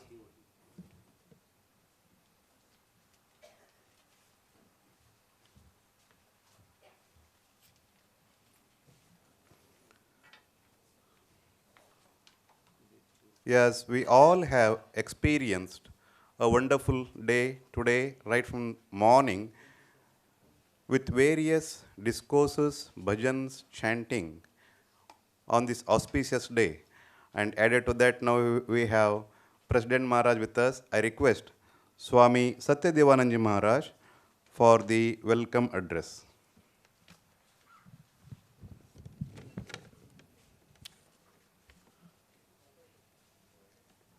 Om Sthapakaya cha dharmasya sarvadharma sarupine avatara varisthaya Rama Krishnaya te namah. Jananim Sharadam Devim Rama Krishnam Jagadgurum Padapadme Tayo Sitva Pranamami Murmu Namaste Yati Rajaya Vivekananda Suraye Satchit Sukha Sarupayo Swami Tapa.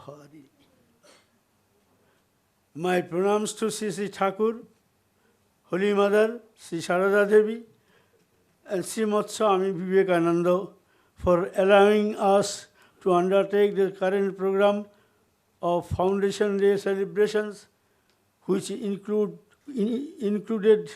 separate sessions on Sri Ramakrishna, Holy Mother, Sri Sharada Devi, and Sri Swamiji Maharaj. And finally, today's full-day spiritual retreat. It is only because of their infinite grace that we spent the 3 days since last Friday, 25th April 2025, in divine joy and bliss. As all good things come to an end, our today's whole day spiritual retreat is now towards the closer. We are now at the concluding session. We are extremely fortunate that most revered President Maharaj has earlier accepted our invitation and came to bless the Mumbai devotees and all of us throughout the entire stage of the program for all 6 days. That is from Friday, April 2025 to till Wednesday, April 30, 2025, the Akshaya Tritiya day. In today's session, I welcome Srimad Swami Gautamananda Maharaj, President, Ramakrishna Math and Ramakrishna Mission, Belur Math, and offer my sincere pranams at his lotus feet. I am praying to him, bless all of us present here and all the Mumbai devotees in general. I convey our most sincere gratitude to him for coming and attending our Foundation Day celebration of Ramakrishna Math, Khar, Mumbai. On behalf of all of you, I am pleading him to coming again and again to this ashrama in the future and bless us always. I welcome all my senior monks to today's sessions and offer my sincere pranam and gratitude to them. I welcome all my brother monks too and thank all of them for attending today's session. I welcome all the devotees who are present in this session. We have had a very nice day of spiritual retreat today, and many of you are still sitting since morning with sincerity despite his being a Sunday evening. I am praying to Sri Thakur, Holy Mother Sri Sharada Devi, and Srimad Swami Vivekananda to shower their choicest blessing upon you all. There are our monks and devotees, volunteers, workers, and well-wishers who have been assisting us throughout the program. I welcome all them in this program and thank all of them from the core of my heart. I pray to the Holy Trio to shower their blessings upon them always and inspire them with the spirit of service to reach greater heights. All of you are eagerly waiting to have the blessings of most revered President Maharaj Ji by way of benediction. Hence, I will not take much time here. Once again, I thank you and offer my pranams at the feet of the Holy Trio. Jai Sri Thakur, Jai Sri Srima, Jai Swamiji Maharaj Ji, Jai.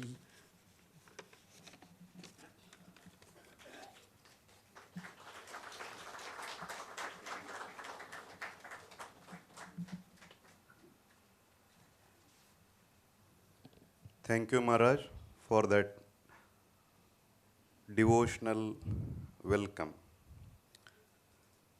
The most awaited moments. We are having the darshan of most revered Maharaj. Now we have got a special opportunity to listen from him. I request revered Swami Gautamananji Maharaj, President Ramakrishna Mutt, Ramakrishna Mission, Belur Mutt, to bestow all of us with his benedictory address. Swamiji, Pranam.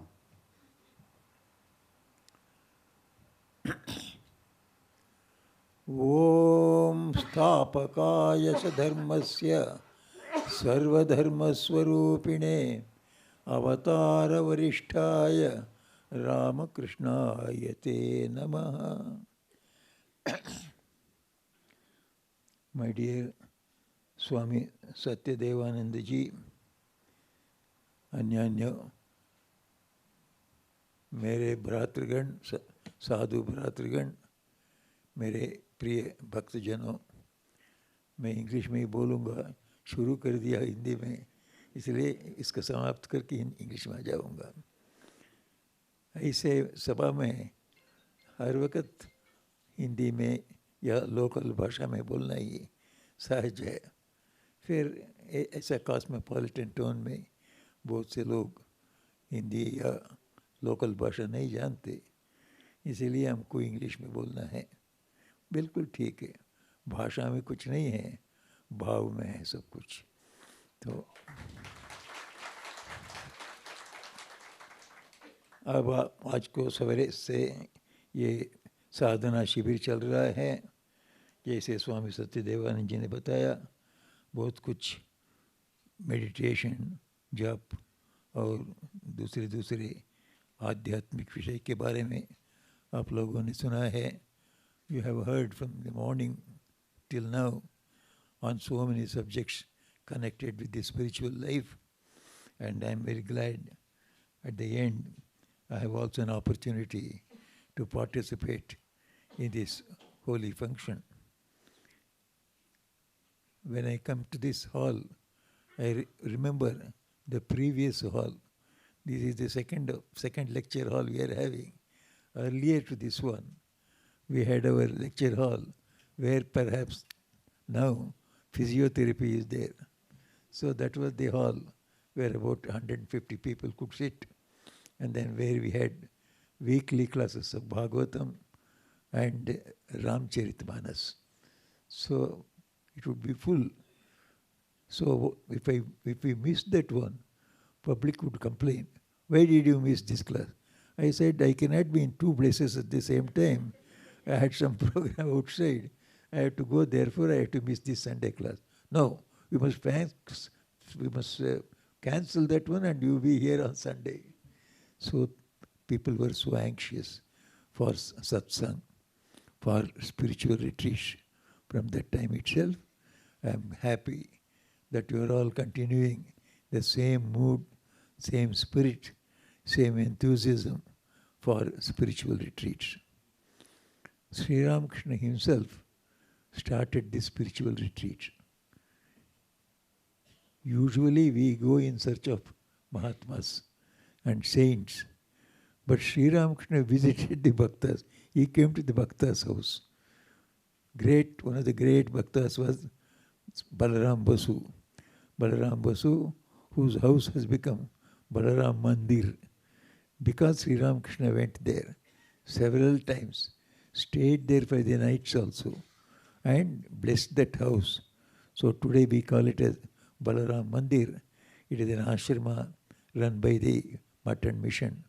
So Sri Ramakrishna used to go to the Bhakta's house, and there other devotees would come. The Balaram Babu's house was in the center of Calcutta. And as you all know, Sri Ramakrishna was in Dakshineshwar, almost about 8-10 kilometers away from Calcutta. All cannot go. In those times, conveyances were not there. Most of them had to go by boat, and which was not a very safe journey. But people, even then, if you would go, Sri Ramakrishna knew this. So people require this spiritual retreat. If they are unable to come, I must go to them. That was his spirit. So he would go to Calcutta. You may think, what is there? So he would have gone by a horse cart. At that time there were no cars. So horse cart was the car. Car, and in Tamil Nadu, kal means legs, and car. If you ask somebody, how did you come? Somebody would say car. Somebody would say kal. That means they came walking. So you had to go either by walking or by cart. Horse cart was the car at that time. Sri Ramakrishna did not have a horse cart for himself. He would request the devotees, you please send your horse cart, you please. And he would give lot of very humorous incidents happening with this horse cart. He used to say, so and so devotee sent a horse cart, which the horse was very old, it could not run. The cart was so old at any time it could break. So with great danger we used to go, used to make fun of all those things. Why all this trouble? Sri Ramakrishna wanted this satsang, this coming together of devotees is the most important in the spiritual life. That builds up your inspiration, that builds up your confidence in spiritual life. Spiritual life is a very difficult life, going against the waters, natural waters. Waters are flowing towards the sea. We are going against the sea towards the Himalayas. So it is a difficult thing to sail against. The whole world is going in one way. The spiritual retreats, those who attend here, people will not look at you with a very good eye. They say, he's a little mad, so he goes to ashram. As if, they are all very sane, who go to elsewhere and feel worse for going there. Whoever comes here, they feel blessed. Those people who go to other places, so they feel worse for what they went. But yet, they call you all not very normal. So this is the current against which we are all sailing. And this satsang, this spiritual retreat builds up that strength in our mind and inspiration to attend and hear. The more you hear about spiritual things, you get interested in it. Everything requires a little hearing. First hearing, afterwards contemplating, afterwards meditating, afterwards realizing. This is how we learn things. So we must hear those that have not been acquainted with spiritual life. We hear many things about spiritual life. Spiritual life, we just think that it is giving up everything and going away to forest. It is not at all. If you go to forest also, you will carry the stone itself there. So you will not get a spiritual atmosphere only in this forest. But before going to forest, you must prepare your mind. So what are the things which we have to prepare when we go to a spiritual retreat is known to all the devotees of Sri Ramakrishna. Sri Ramakrishna wanted only you come with an open mind and hear people who have realized something in spiritual life. Sri Ramakrishna's teaching was so effective because whenever he would speak, whatever he spoke about God, whatever he spoke about Atman, our spiritual self, and whatever he spoke about giving up the temporary, transient things of this world to get the permanent, immortal things of the spiritual world, he spoke from his experience. When he spoke with authority. People, once they would hear, they would be so impressed. They would come again and again. Ordinary people also would be attracted, and extraordinary people also would be attracted. Extraordinary people would learn so many things. They would say, you are speaking something beyond what has been recorded in the Vedas itself. So Sri Ramakrishna was such a person.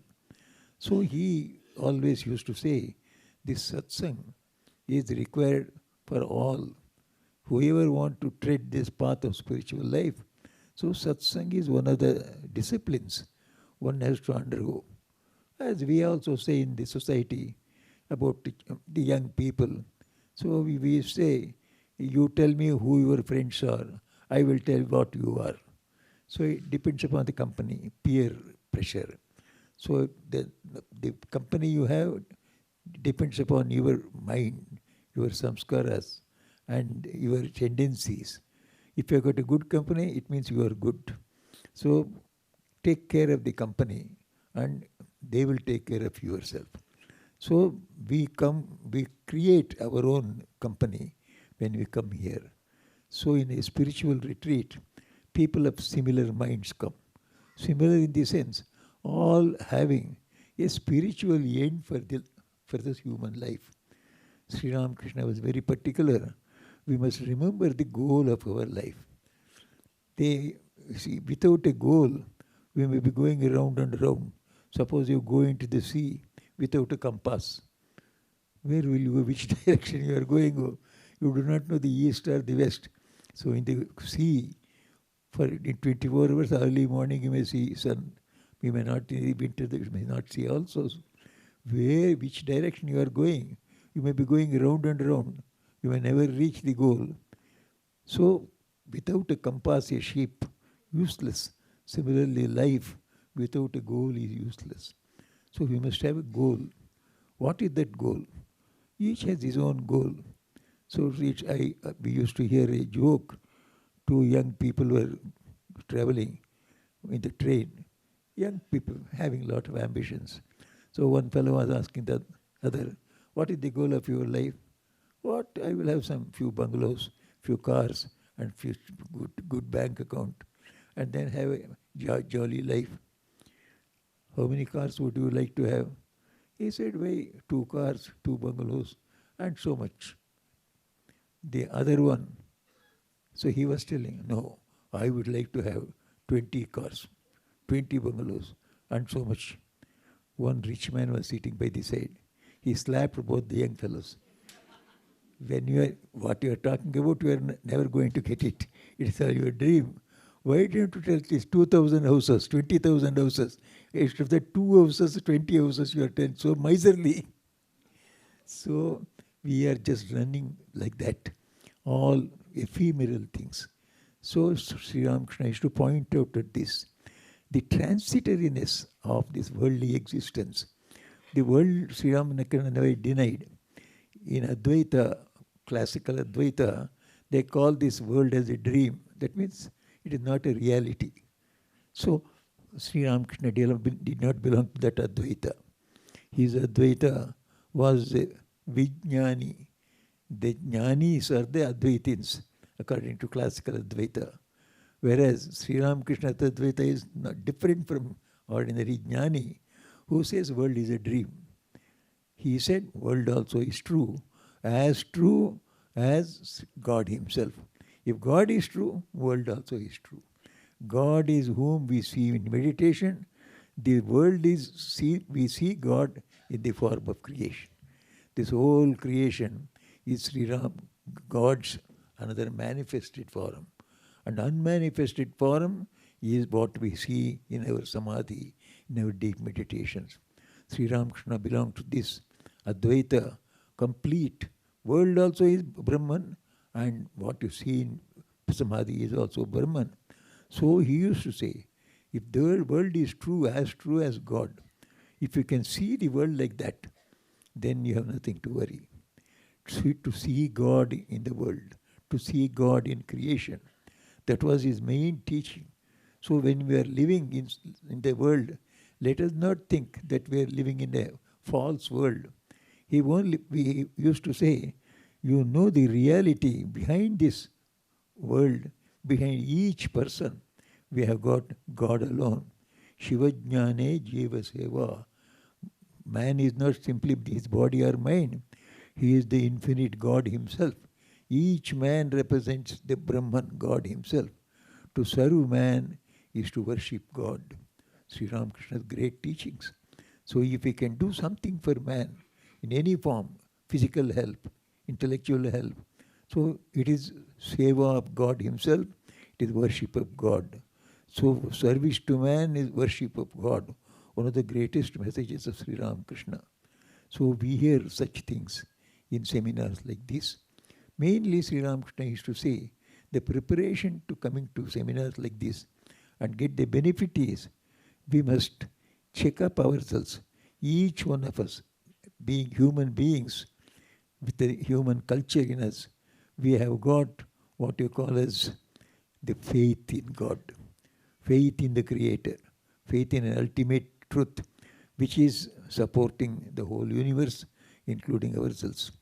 There is a power behind us. So we are with that power. He is within us, He is making us move about, and He is guiding us. We may not be aware of it. Just like your children who have come with you to this meeting, they are not aware they have come with you to where. So they are moving out here. All the while they have come to a great place. All the while they have seen a great temple. All the while they have seen so many great people. So we also are looking at the same thing, but we are not aware that we are with God in so many forms. So Sri Ramakrishna used to say, this sort of a faith in God within us, behind this whole universe. We must have faith in that, faith in God. It is there in our blood, especially those that are born in the sacred land of Bharat Mata, the Bharat Varsha. We cannot imagine a person who does not have faith in God. We are born with it. Some of us develop it, some of do not develop it. So that makes the difference between person to person. Some people have more faith, some people have less faith. All the same, all of them are having faith. So Sri Ramakrishna used to say, we have to strengthen this faith. How do you strengthen this faith? Coming to retreats like this, where you see hundreds and hundreds of people coming and then participating in the retreat, thinking about that supreme power which is controlling the whole universe, which is behind each individual. All of us are, in a way, the puppets in His hand. He makes us move. He makes us think about Him, or sometimes think otherwise than Him. Everything that we do is being done by Him. He is there with us, an infinite soul, being the soul of all our souls. So great people, Sri Ramakrishna used to say, you are Rama. Somebody went and asked me, can you give me a short message? He said, you are Rama. That means you are God Himself. Think that God is there inside you, He is outside you. You are in God yourself. To think itself is, somebody must start this thinking. So when we go to see retreats like this, where people who have advanced in spiritual life, whose faith is very strong, so their faith and knowledge, they are very near. Knowledge is the strongest faith of an existence. So all of us are reading in books about electricity, and then we believe that electricity can do this, can do that, we can have fans, we can have heater, we can have everything. We know, we say we have got knowledge of spirituality, the electricity. But that is not complete. We must go to a laboratory and then connect two wires and see that sparks are coming. Then you have got the complete knowledge, application. So similarly, we have heard about God. We have got a vague idea that God is there inside me, inside everybody. But that becomes strengthened when we come into the retreats like this, where people who have the same faith in God, they come, our faith becomes strengthened. What is the strengthening of faith? Believe that God, whom we have not seen, that He is true. Believe in God, whose action you are not aware of, though He is doing the whole world, who is running the whole world, including your life also. We are not aware. But believe when the elders say, especially avatars like Sri Ramakrishna, Swami Vivekananda, and Holy Mother say, believe it, it is true. To start with, you have to start with the belief. Some of us are in illusion that in secular life we don't have to have any belief. There also you have got belief. When you go to the school, when you send your children to kindergarten or a pre-primary class, so how do they learn the first lesson? The teacher says 2 plus 2 equals 4. Then he asks the class, have you understood? Yes, sir. Come and tell 2 plus 2 equals 4. What did they understand? Simply he heard something, he repeated the same thing. He took it that it is true. Teacher says 2 plus 2 is 4. He took it. Suppose the child questions, how is it 2 plus 2 is 4? How do you explain to the child? And he said, unless you explain, I will not proceed.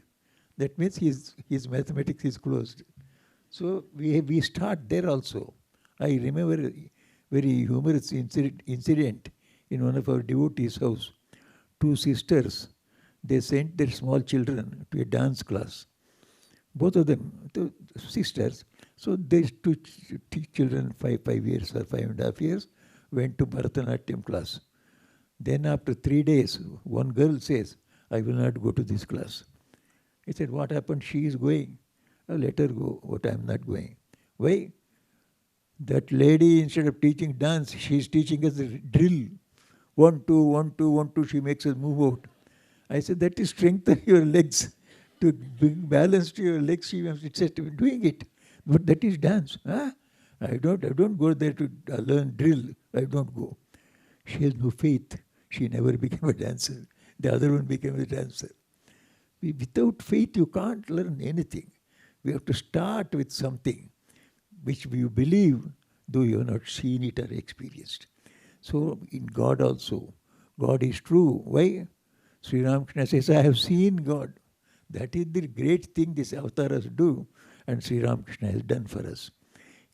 Nobody after Sri Ramakrishna, just like you have got BC and AD, before Christ and after the death of Christ.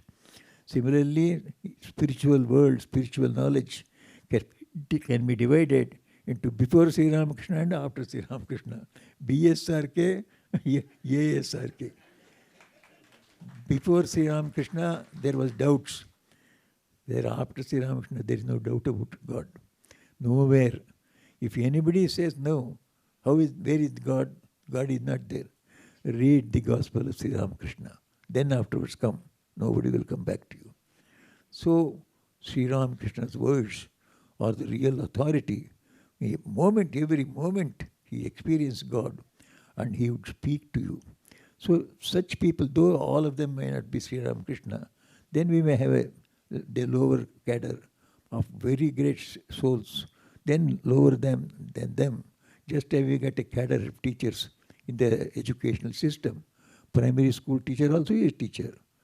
Who teaches the doctorate classes, he is also a teacher. But of different varieties. And all of them need not be the topmost one. Suppose the topmost one you put into the primary, he may not be able to teach at all. Or he may teach, the children would not understand. A doctorate, he comes to primary school. So we have got different types of spiritual people. But all of them trying to become spiritual giants, spiritual realizers. So Sri Ramakrishna suggested this sort of a satsang, this sort of a spiritual retreat for every one of us. He himself used to go and then sing, dance, talk about God. Anybody who attended even once, he would become completely converted.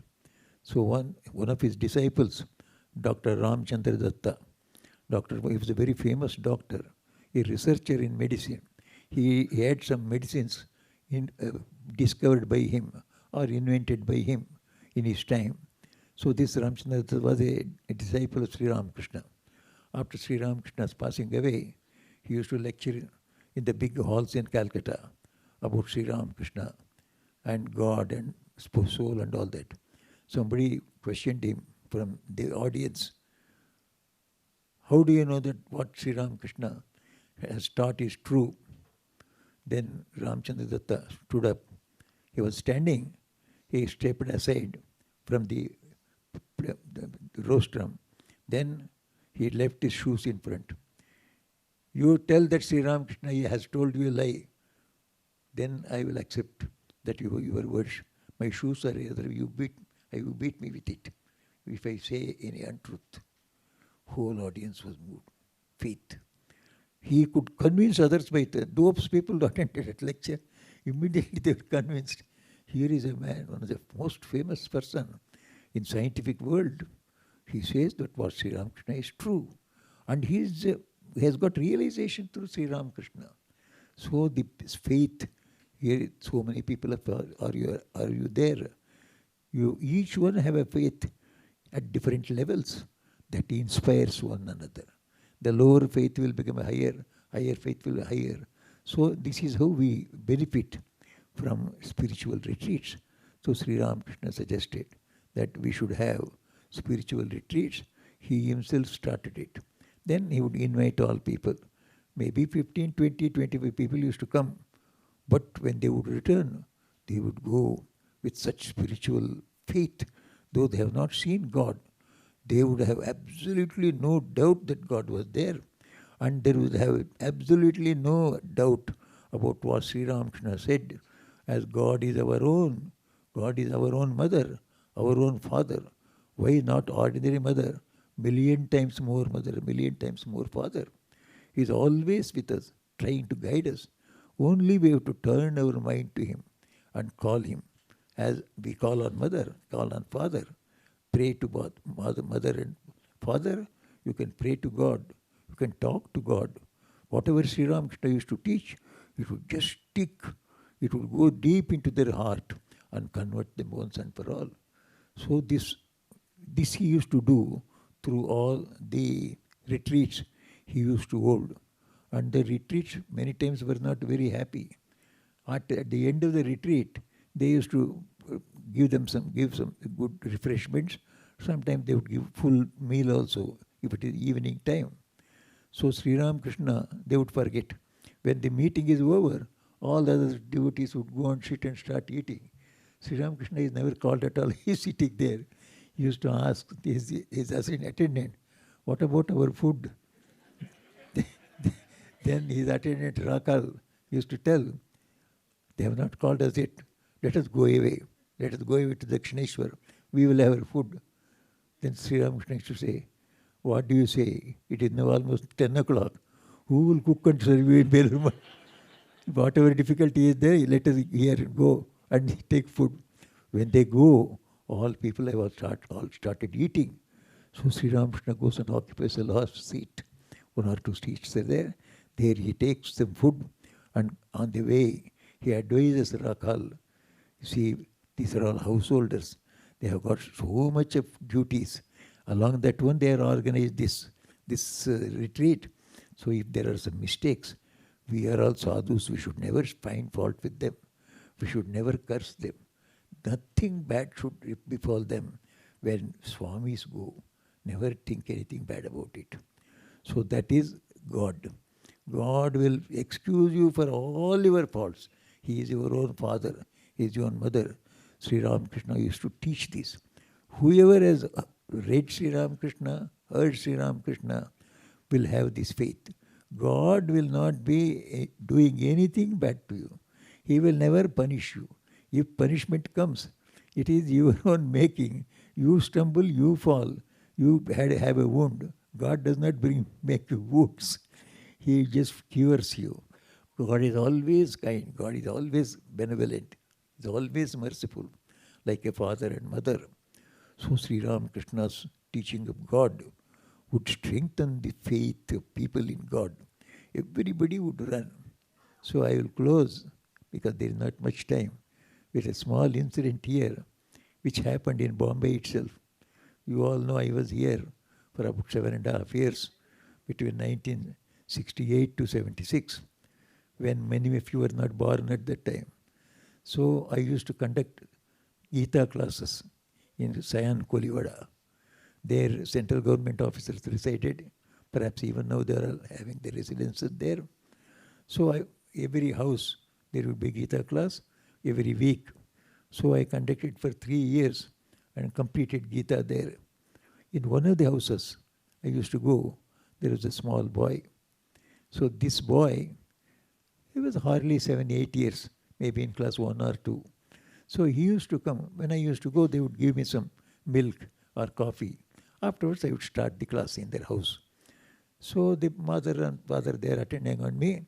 This fellow also would be standing there. And he would ask me questions. Swamiji, where do you come from? I said, I come from Kar. What is that Kar? Oh, there is a locality called Kar. There we have, what do you do there? We have got a temple there. All people come and then we sing bhajan. We have bharti and then we give prasad to everybody. Then we have got a hospital. We give medicine freely to all the poor people. So we have got a hostel also. Poor boys come and study there. He used to hear. And he's a 8-year, 9-year-old boy. What he understood, I don't know. He went away. One day like that, another Sunday I went to their house. Then I found the mother and child. These fellows 7, 8 years old. Mother is about 30 years. She was also a teacher. They are quarreling with one another. Mother is scolding him. He is resisting her. So then I said, what is this early morning? Mother and son quarreling. He said, Swamiji, last evening they had a drama in their school. Her son, his school, there was a drama. They gave him a woman's part in that one, girl's part. So he took a very costly sari from me to enact that one. After enacting, he threw its sari there itself and came away. By the time he came home, it was 10 o'clock or so in the night. So he has come without the sari, very costly one. Then I told him, so what is it? Where is it? Oh, I forgot what can be done. Then she started ringing. Nobody responded. Those who responded said, we don't know anything about it. We don't see any sari here. So I lost my sari. So therefore I told him in the morning, you are a fool. You took it from me. You should have brought it back. He says, Mother, if you scold me more than this, I will go away to Ramakrishna Mission. Just imagine a small boy giving a reply to the mother. So mother was so angry. What? So I just tell you something and you say you will go away to Ramakrishna Mission. You see, that boy has asked me, what is that going on? I have told him we do everything. We are kind to everyone. We give them prasad. We give them free medicine. We give them hostel to stay. We educate children. He has made his own idea about the Ramakrishna Mission, saying here is a place where you don't have to ask for anybody. It is open for everyone. I can also have a place there. I told the mother, this is the best answer you could have got from any 8-year-old. If a mother chastises a child, for the child, mother and father are the whole world. When you chastise, they see the whole world blank. They would have said, I will jump into the water and die, or I'll hang myself and die. This would be the reply from any other child. Here this boy did not tell anything. He said, I will go to Ramakrishna Mission. So if he comes to Ramakrishna Mission, we will give you a telephone. Your son is here. You can take him back. So I said, this is a great lesson that all householders must remember, that teach that God is there more than father, mother, anybody. Everybody, father and mother also may leave you. God will not leave you. This is faith. You instill into your child from the childhood, there is one force which is with him always. It will never leave him, and it is ever with him, and it is the most kindest one. So this faith must come into our children. So those that are young, that are very young, or even children, they are doing the greatest thing here and learning greatest thing, this faith. Here is a God who is our own mother, our own father, who is true as my mother, father, etc. in this society. So this faith, if it comes, 50% of our problem of our young people, going for suicide, going for some other serious actions in their life, so will stop. Because they feel helpless, absolutely helpless. Then only they resort to all sorts of bad actions like that, dangerous actions. They will never do it. So this faith must come. This boy had a faith in the Ramakrishna Mission. You teach faith in Ramakrishna himself. So let the faith of Ramakrishna be taught to everyone. It is not to be taught. It is to be caught by them. You live your faith in Sri Ramakrishna, others will learn to live with the faith of Sri Ramakrishna. Values are not taught, they are caught. So you have to live. So you come here, you believe more and more about Sri Ramakrishna. And it will be all without your knowledge, you will be infusing this faith into the younger ones. What you want today is this faith in God, Almighty and all kind, all merciful. So such a God is there, and the proof is Sri Ramakrishna. And the places like Sri Ramakrishna's ashramas, these are the heavens. This is a sort of a spring in a desert. So you come here, you see the faces of people with tremendous faith that God is true, and we are His children, it is true. And when you follow the life, the spiritual life as taught by Sri Ramakrishna, very simple. In the simplest words He has taught us. And if we can read this Gospel of Sri Ramakrishna and life of Sri Ramakrishna, you don't require any more spiritual teaching from anybody. You will know all the religions in the world because He has gone to the basics of all religions. So He has given you in a nutshell the basic of all religions. So that is why Swami Vivekananda later on said, so if you are a Mohammedan, you will become a better Mohammedan by going into Vedanta. Sri Ramakrishna's teachings are nothing but Vedanta. So Swamiji said, a person who goes to Vedanta, if he is a Mohammedan, he is become a better Mohammedan. A Christian, a better Christian. A Hindu, better Hindu. All of us will become better. We will have a strong pillar to hold on in this life of troubles and tribulations. You know the problems in life. There is no life, even in the life of a small child, there are problems are there. We want something to hold on, which never shakes, which always supports us, and that is God, this faith in God. That you can get through retreats like this. It is holding on to the pillar and going whirling around. So it is Sri Ramakrishna's example. If you hold on to God in this changing world, today you feel you are very safe. Tomorrow morning your whole safety is shaking. So this is the society, this is the life we are leading. So here we require a permanent, strong pillar to hold around and go round and round. How much you will, if you are holding the pillar, you will not fall. Without a pillar, if you try to will, you will know. You will not be on this ground there. You will be on the bed inside a hospital. So we want a pillar like that. So we have the pillar of Sri Ramakrishna, pillar of God, whom you feel His presence, about whom you hear, and you develop this faith. I pray to Sri Ramakrishna, Holy Mother and Swamiji, to give us all this unshakable faith in God, who is our everything. He is the soul of our soul. He is our own, and He is so full of power. He can do anything for us. Anything we can do, what we consider as impossible are not impossible for Him. Impossibles will become possible. These instances are there. We don't have much time. But as I told you, in the case of that young boy, so from young age, let us develop this faith in God.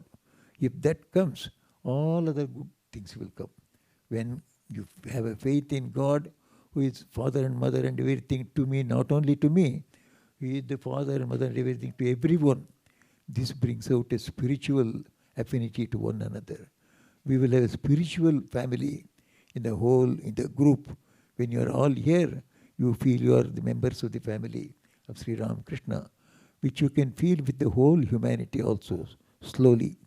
May Sri Ramakrishna, Holy Mother, Swamiji, inspire us and bless us all with this unshakable faith and give us the strong pillar to hold on and to whirl round in the different circumstances of our life and come out safe and happy. May their blessings be ever upon all of you, is my prayer to them. Jai Ram Krishna. Om Shanti, Shanti, Shanti.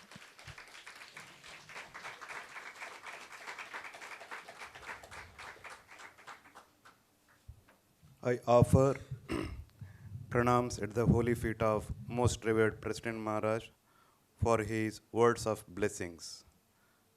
Now I request Swami Vivekananda Maharaj, Assistant Secretary Ramakrishna Mission, Khar, Mumbai, for the vote of thanks. Swami Vivekananda.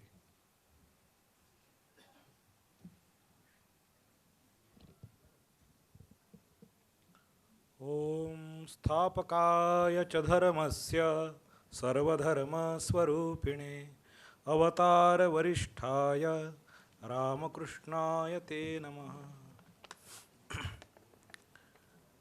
Offering my devoted pranams at the feet of Sri Sri Thakur, Sri Sri Man, Sri Sri Swamiji, I am proposing this vote of thanks on behalf of Ramakrishna Math and Ramakrishna Mission, Mumbai.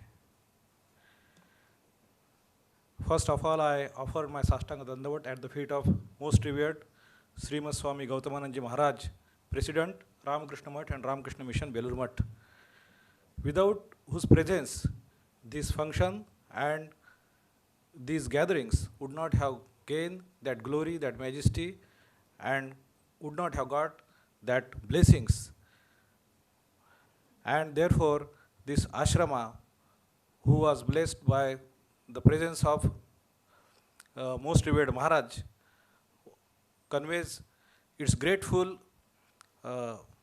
thankful namaskars at his feet. This today's spiritual retreat was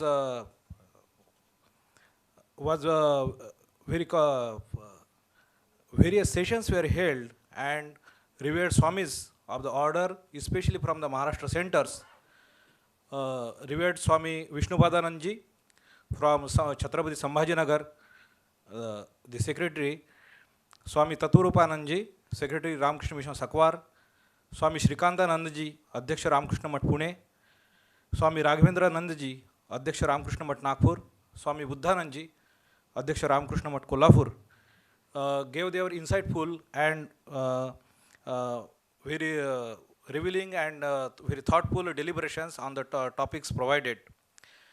Swami Kripaghananandji from Ramakrishna Math Pune, Swami Jyotiratmanandaji, Ramakrishna Math Mumbai, Swami Divyeshanandji, Swami Kalyanatmanandji, also from the Ramakrishna Math Mumbai, also presented various sonorous melodious bhajans. They were accompanied by Shri Sharat Kilpadiji, Shri Vedanta Vishwas, and Bhaumin Pandyaji. My respectful namaskar to elderly Swamis and my affectionate namaskar to the rest. Swami Tandamanandji, Swami Dayadhipanandji also presented, gave a session on japa and meditation. My affectionate namaskars to them. This ashrama, this function was made successful by the efforts of various volunteers working from the registration desks to our dining counters, and workers, volunteers, and all of you devotees. By your presence, you made this function successful. My affectionate namaskars to all of you. Jai Ram Krishna. Thank you.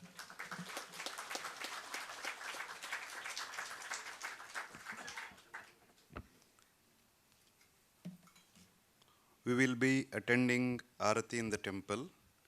Before that, we will also have refreshments. With these announcements, now I request Swami Divyeshanandji for the closing song.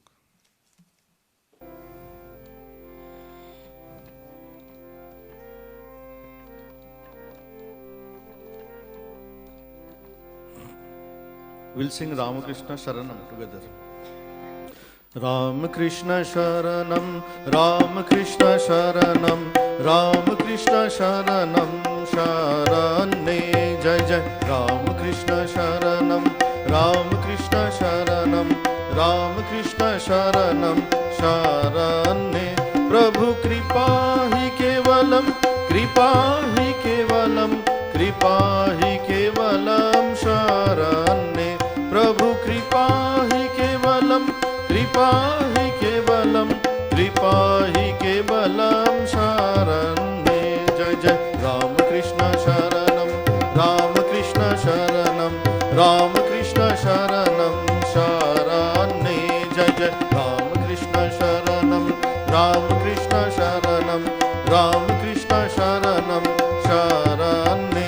Prabhu Sharanagato शरणागतोऽहं शरणागतोऽहं शरण्ये प्रभु शरणागतोऽहं शरणागतोऽहं शरणागतोऽहं शरण्ये जय जय रामकृष्ण शरणं रामकृष्ण शरणं रामकृष्ण शरणं शरण्ये प्रभु रामकृष्ण शरणं रामकृष्ण शरणं रामकृष्ण शरणं शरण्ये ॐ नमो श्री गुरवे नमो श्री गुरवे नमो श्री गुरवे नमो नमो ॐ नमो श्री गुरवे नमो श्री गुरवे नमो श्री गुरवे नमो नमो जय जय रामकृष्ण शरणं रामकृष्ण शरणं रामकृष्ण शरणं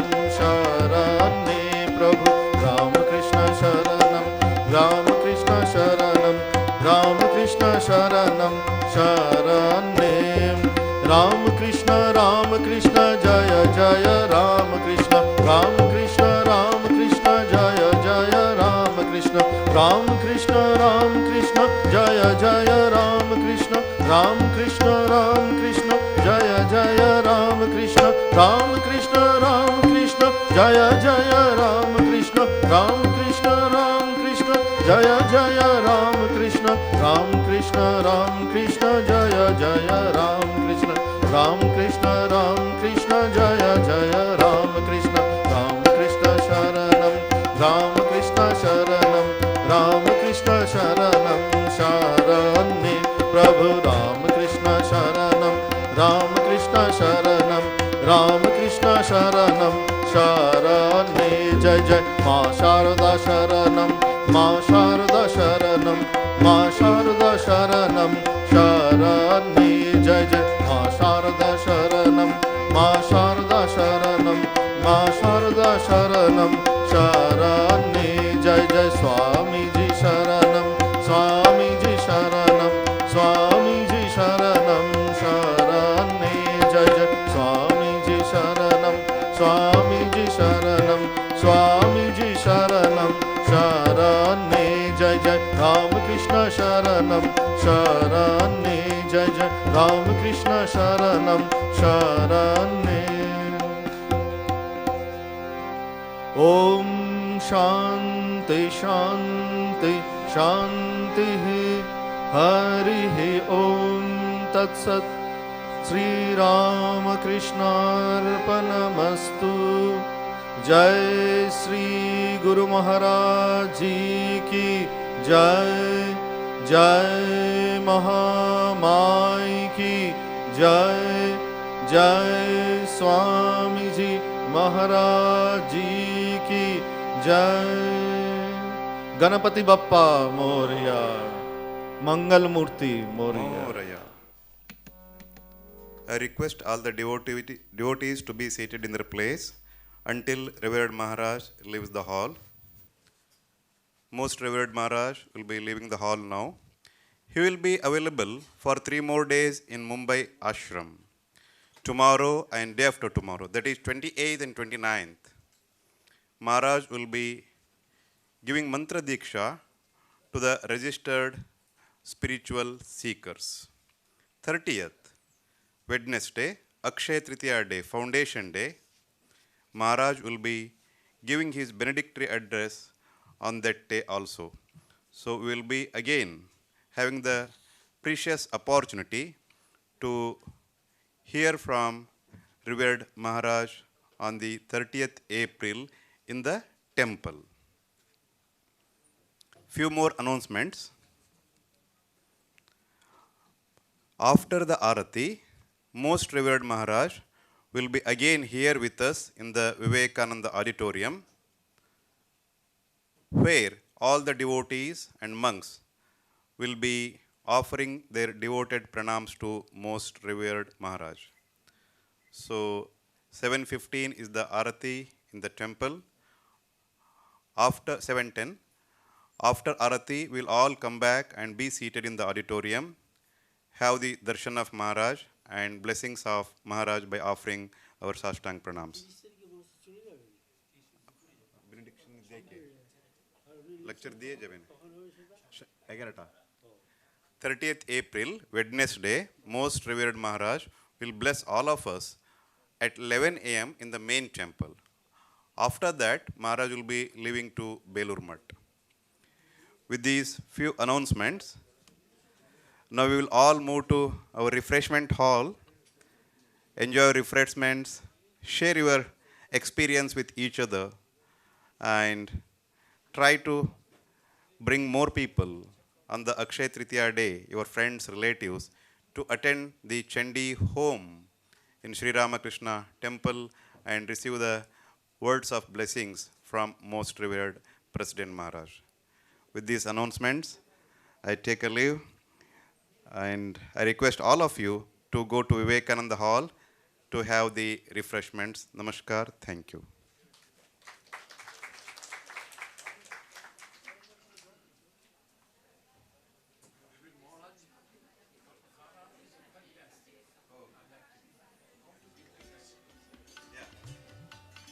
Kada was fantastic. How to get the recipe? There is a question. Please visit our YouTube, Ramakrishna Mission Car Live. In that we have a playlist by name Everybody Know Your Body. Everybody Know Your Body. We give lectures every month, second Saturday. The previous lectures are already there. In that recipe is explained with a slide, with a PowerPoint presentation. And those who want to learn and taste once again, come on May 10th, second Saturday,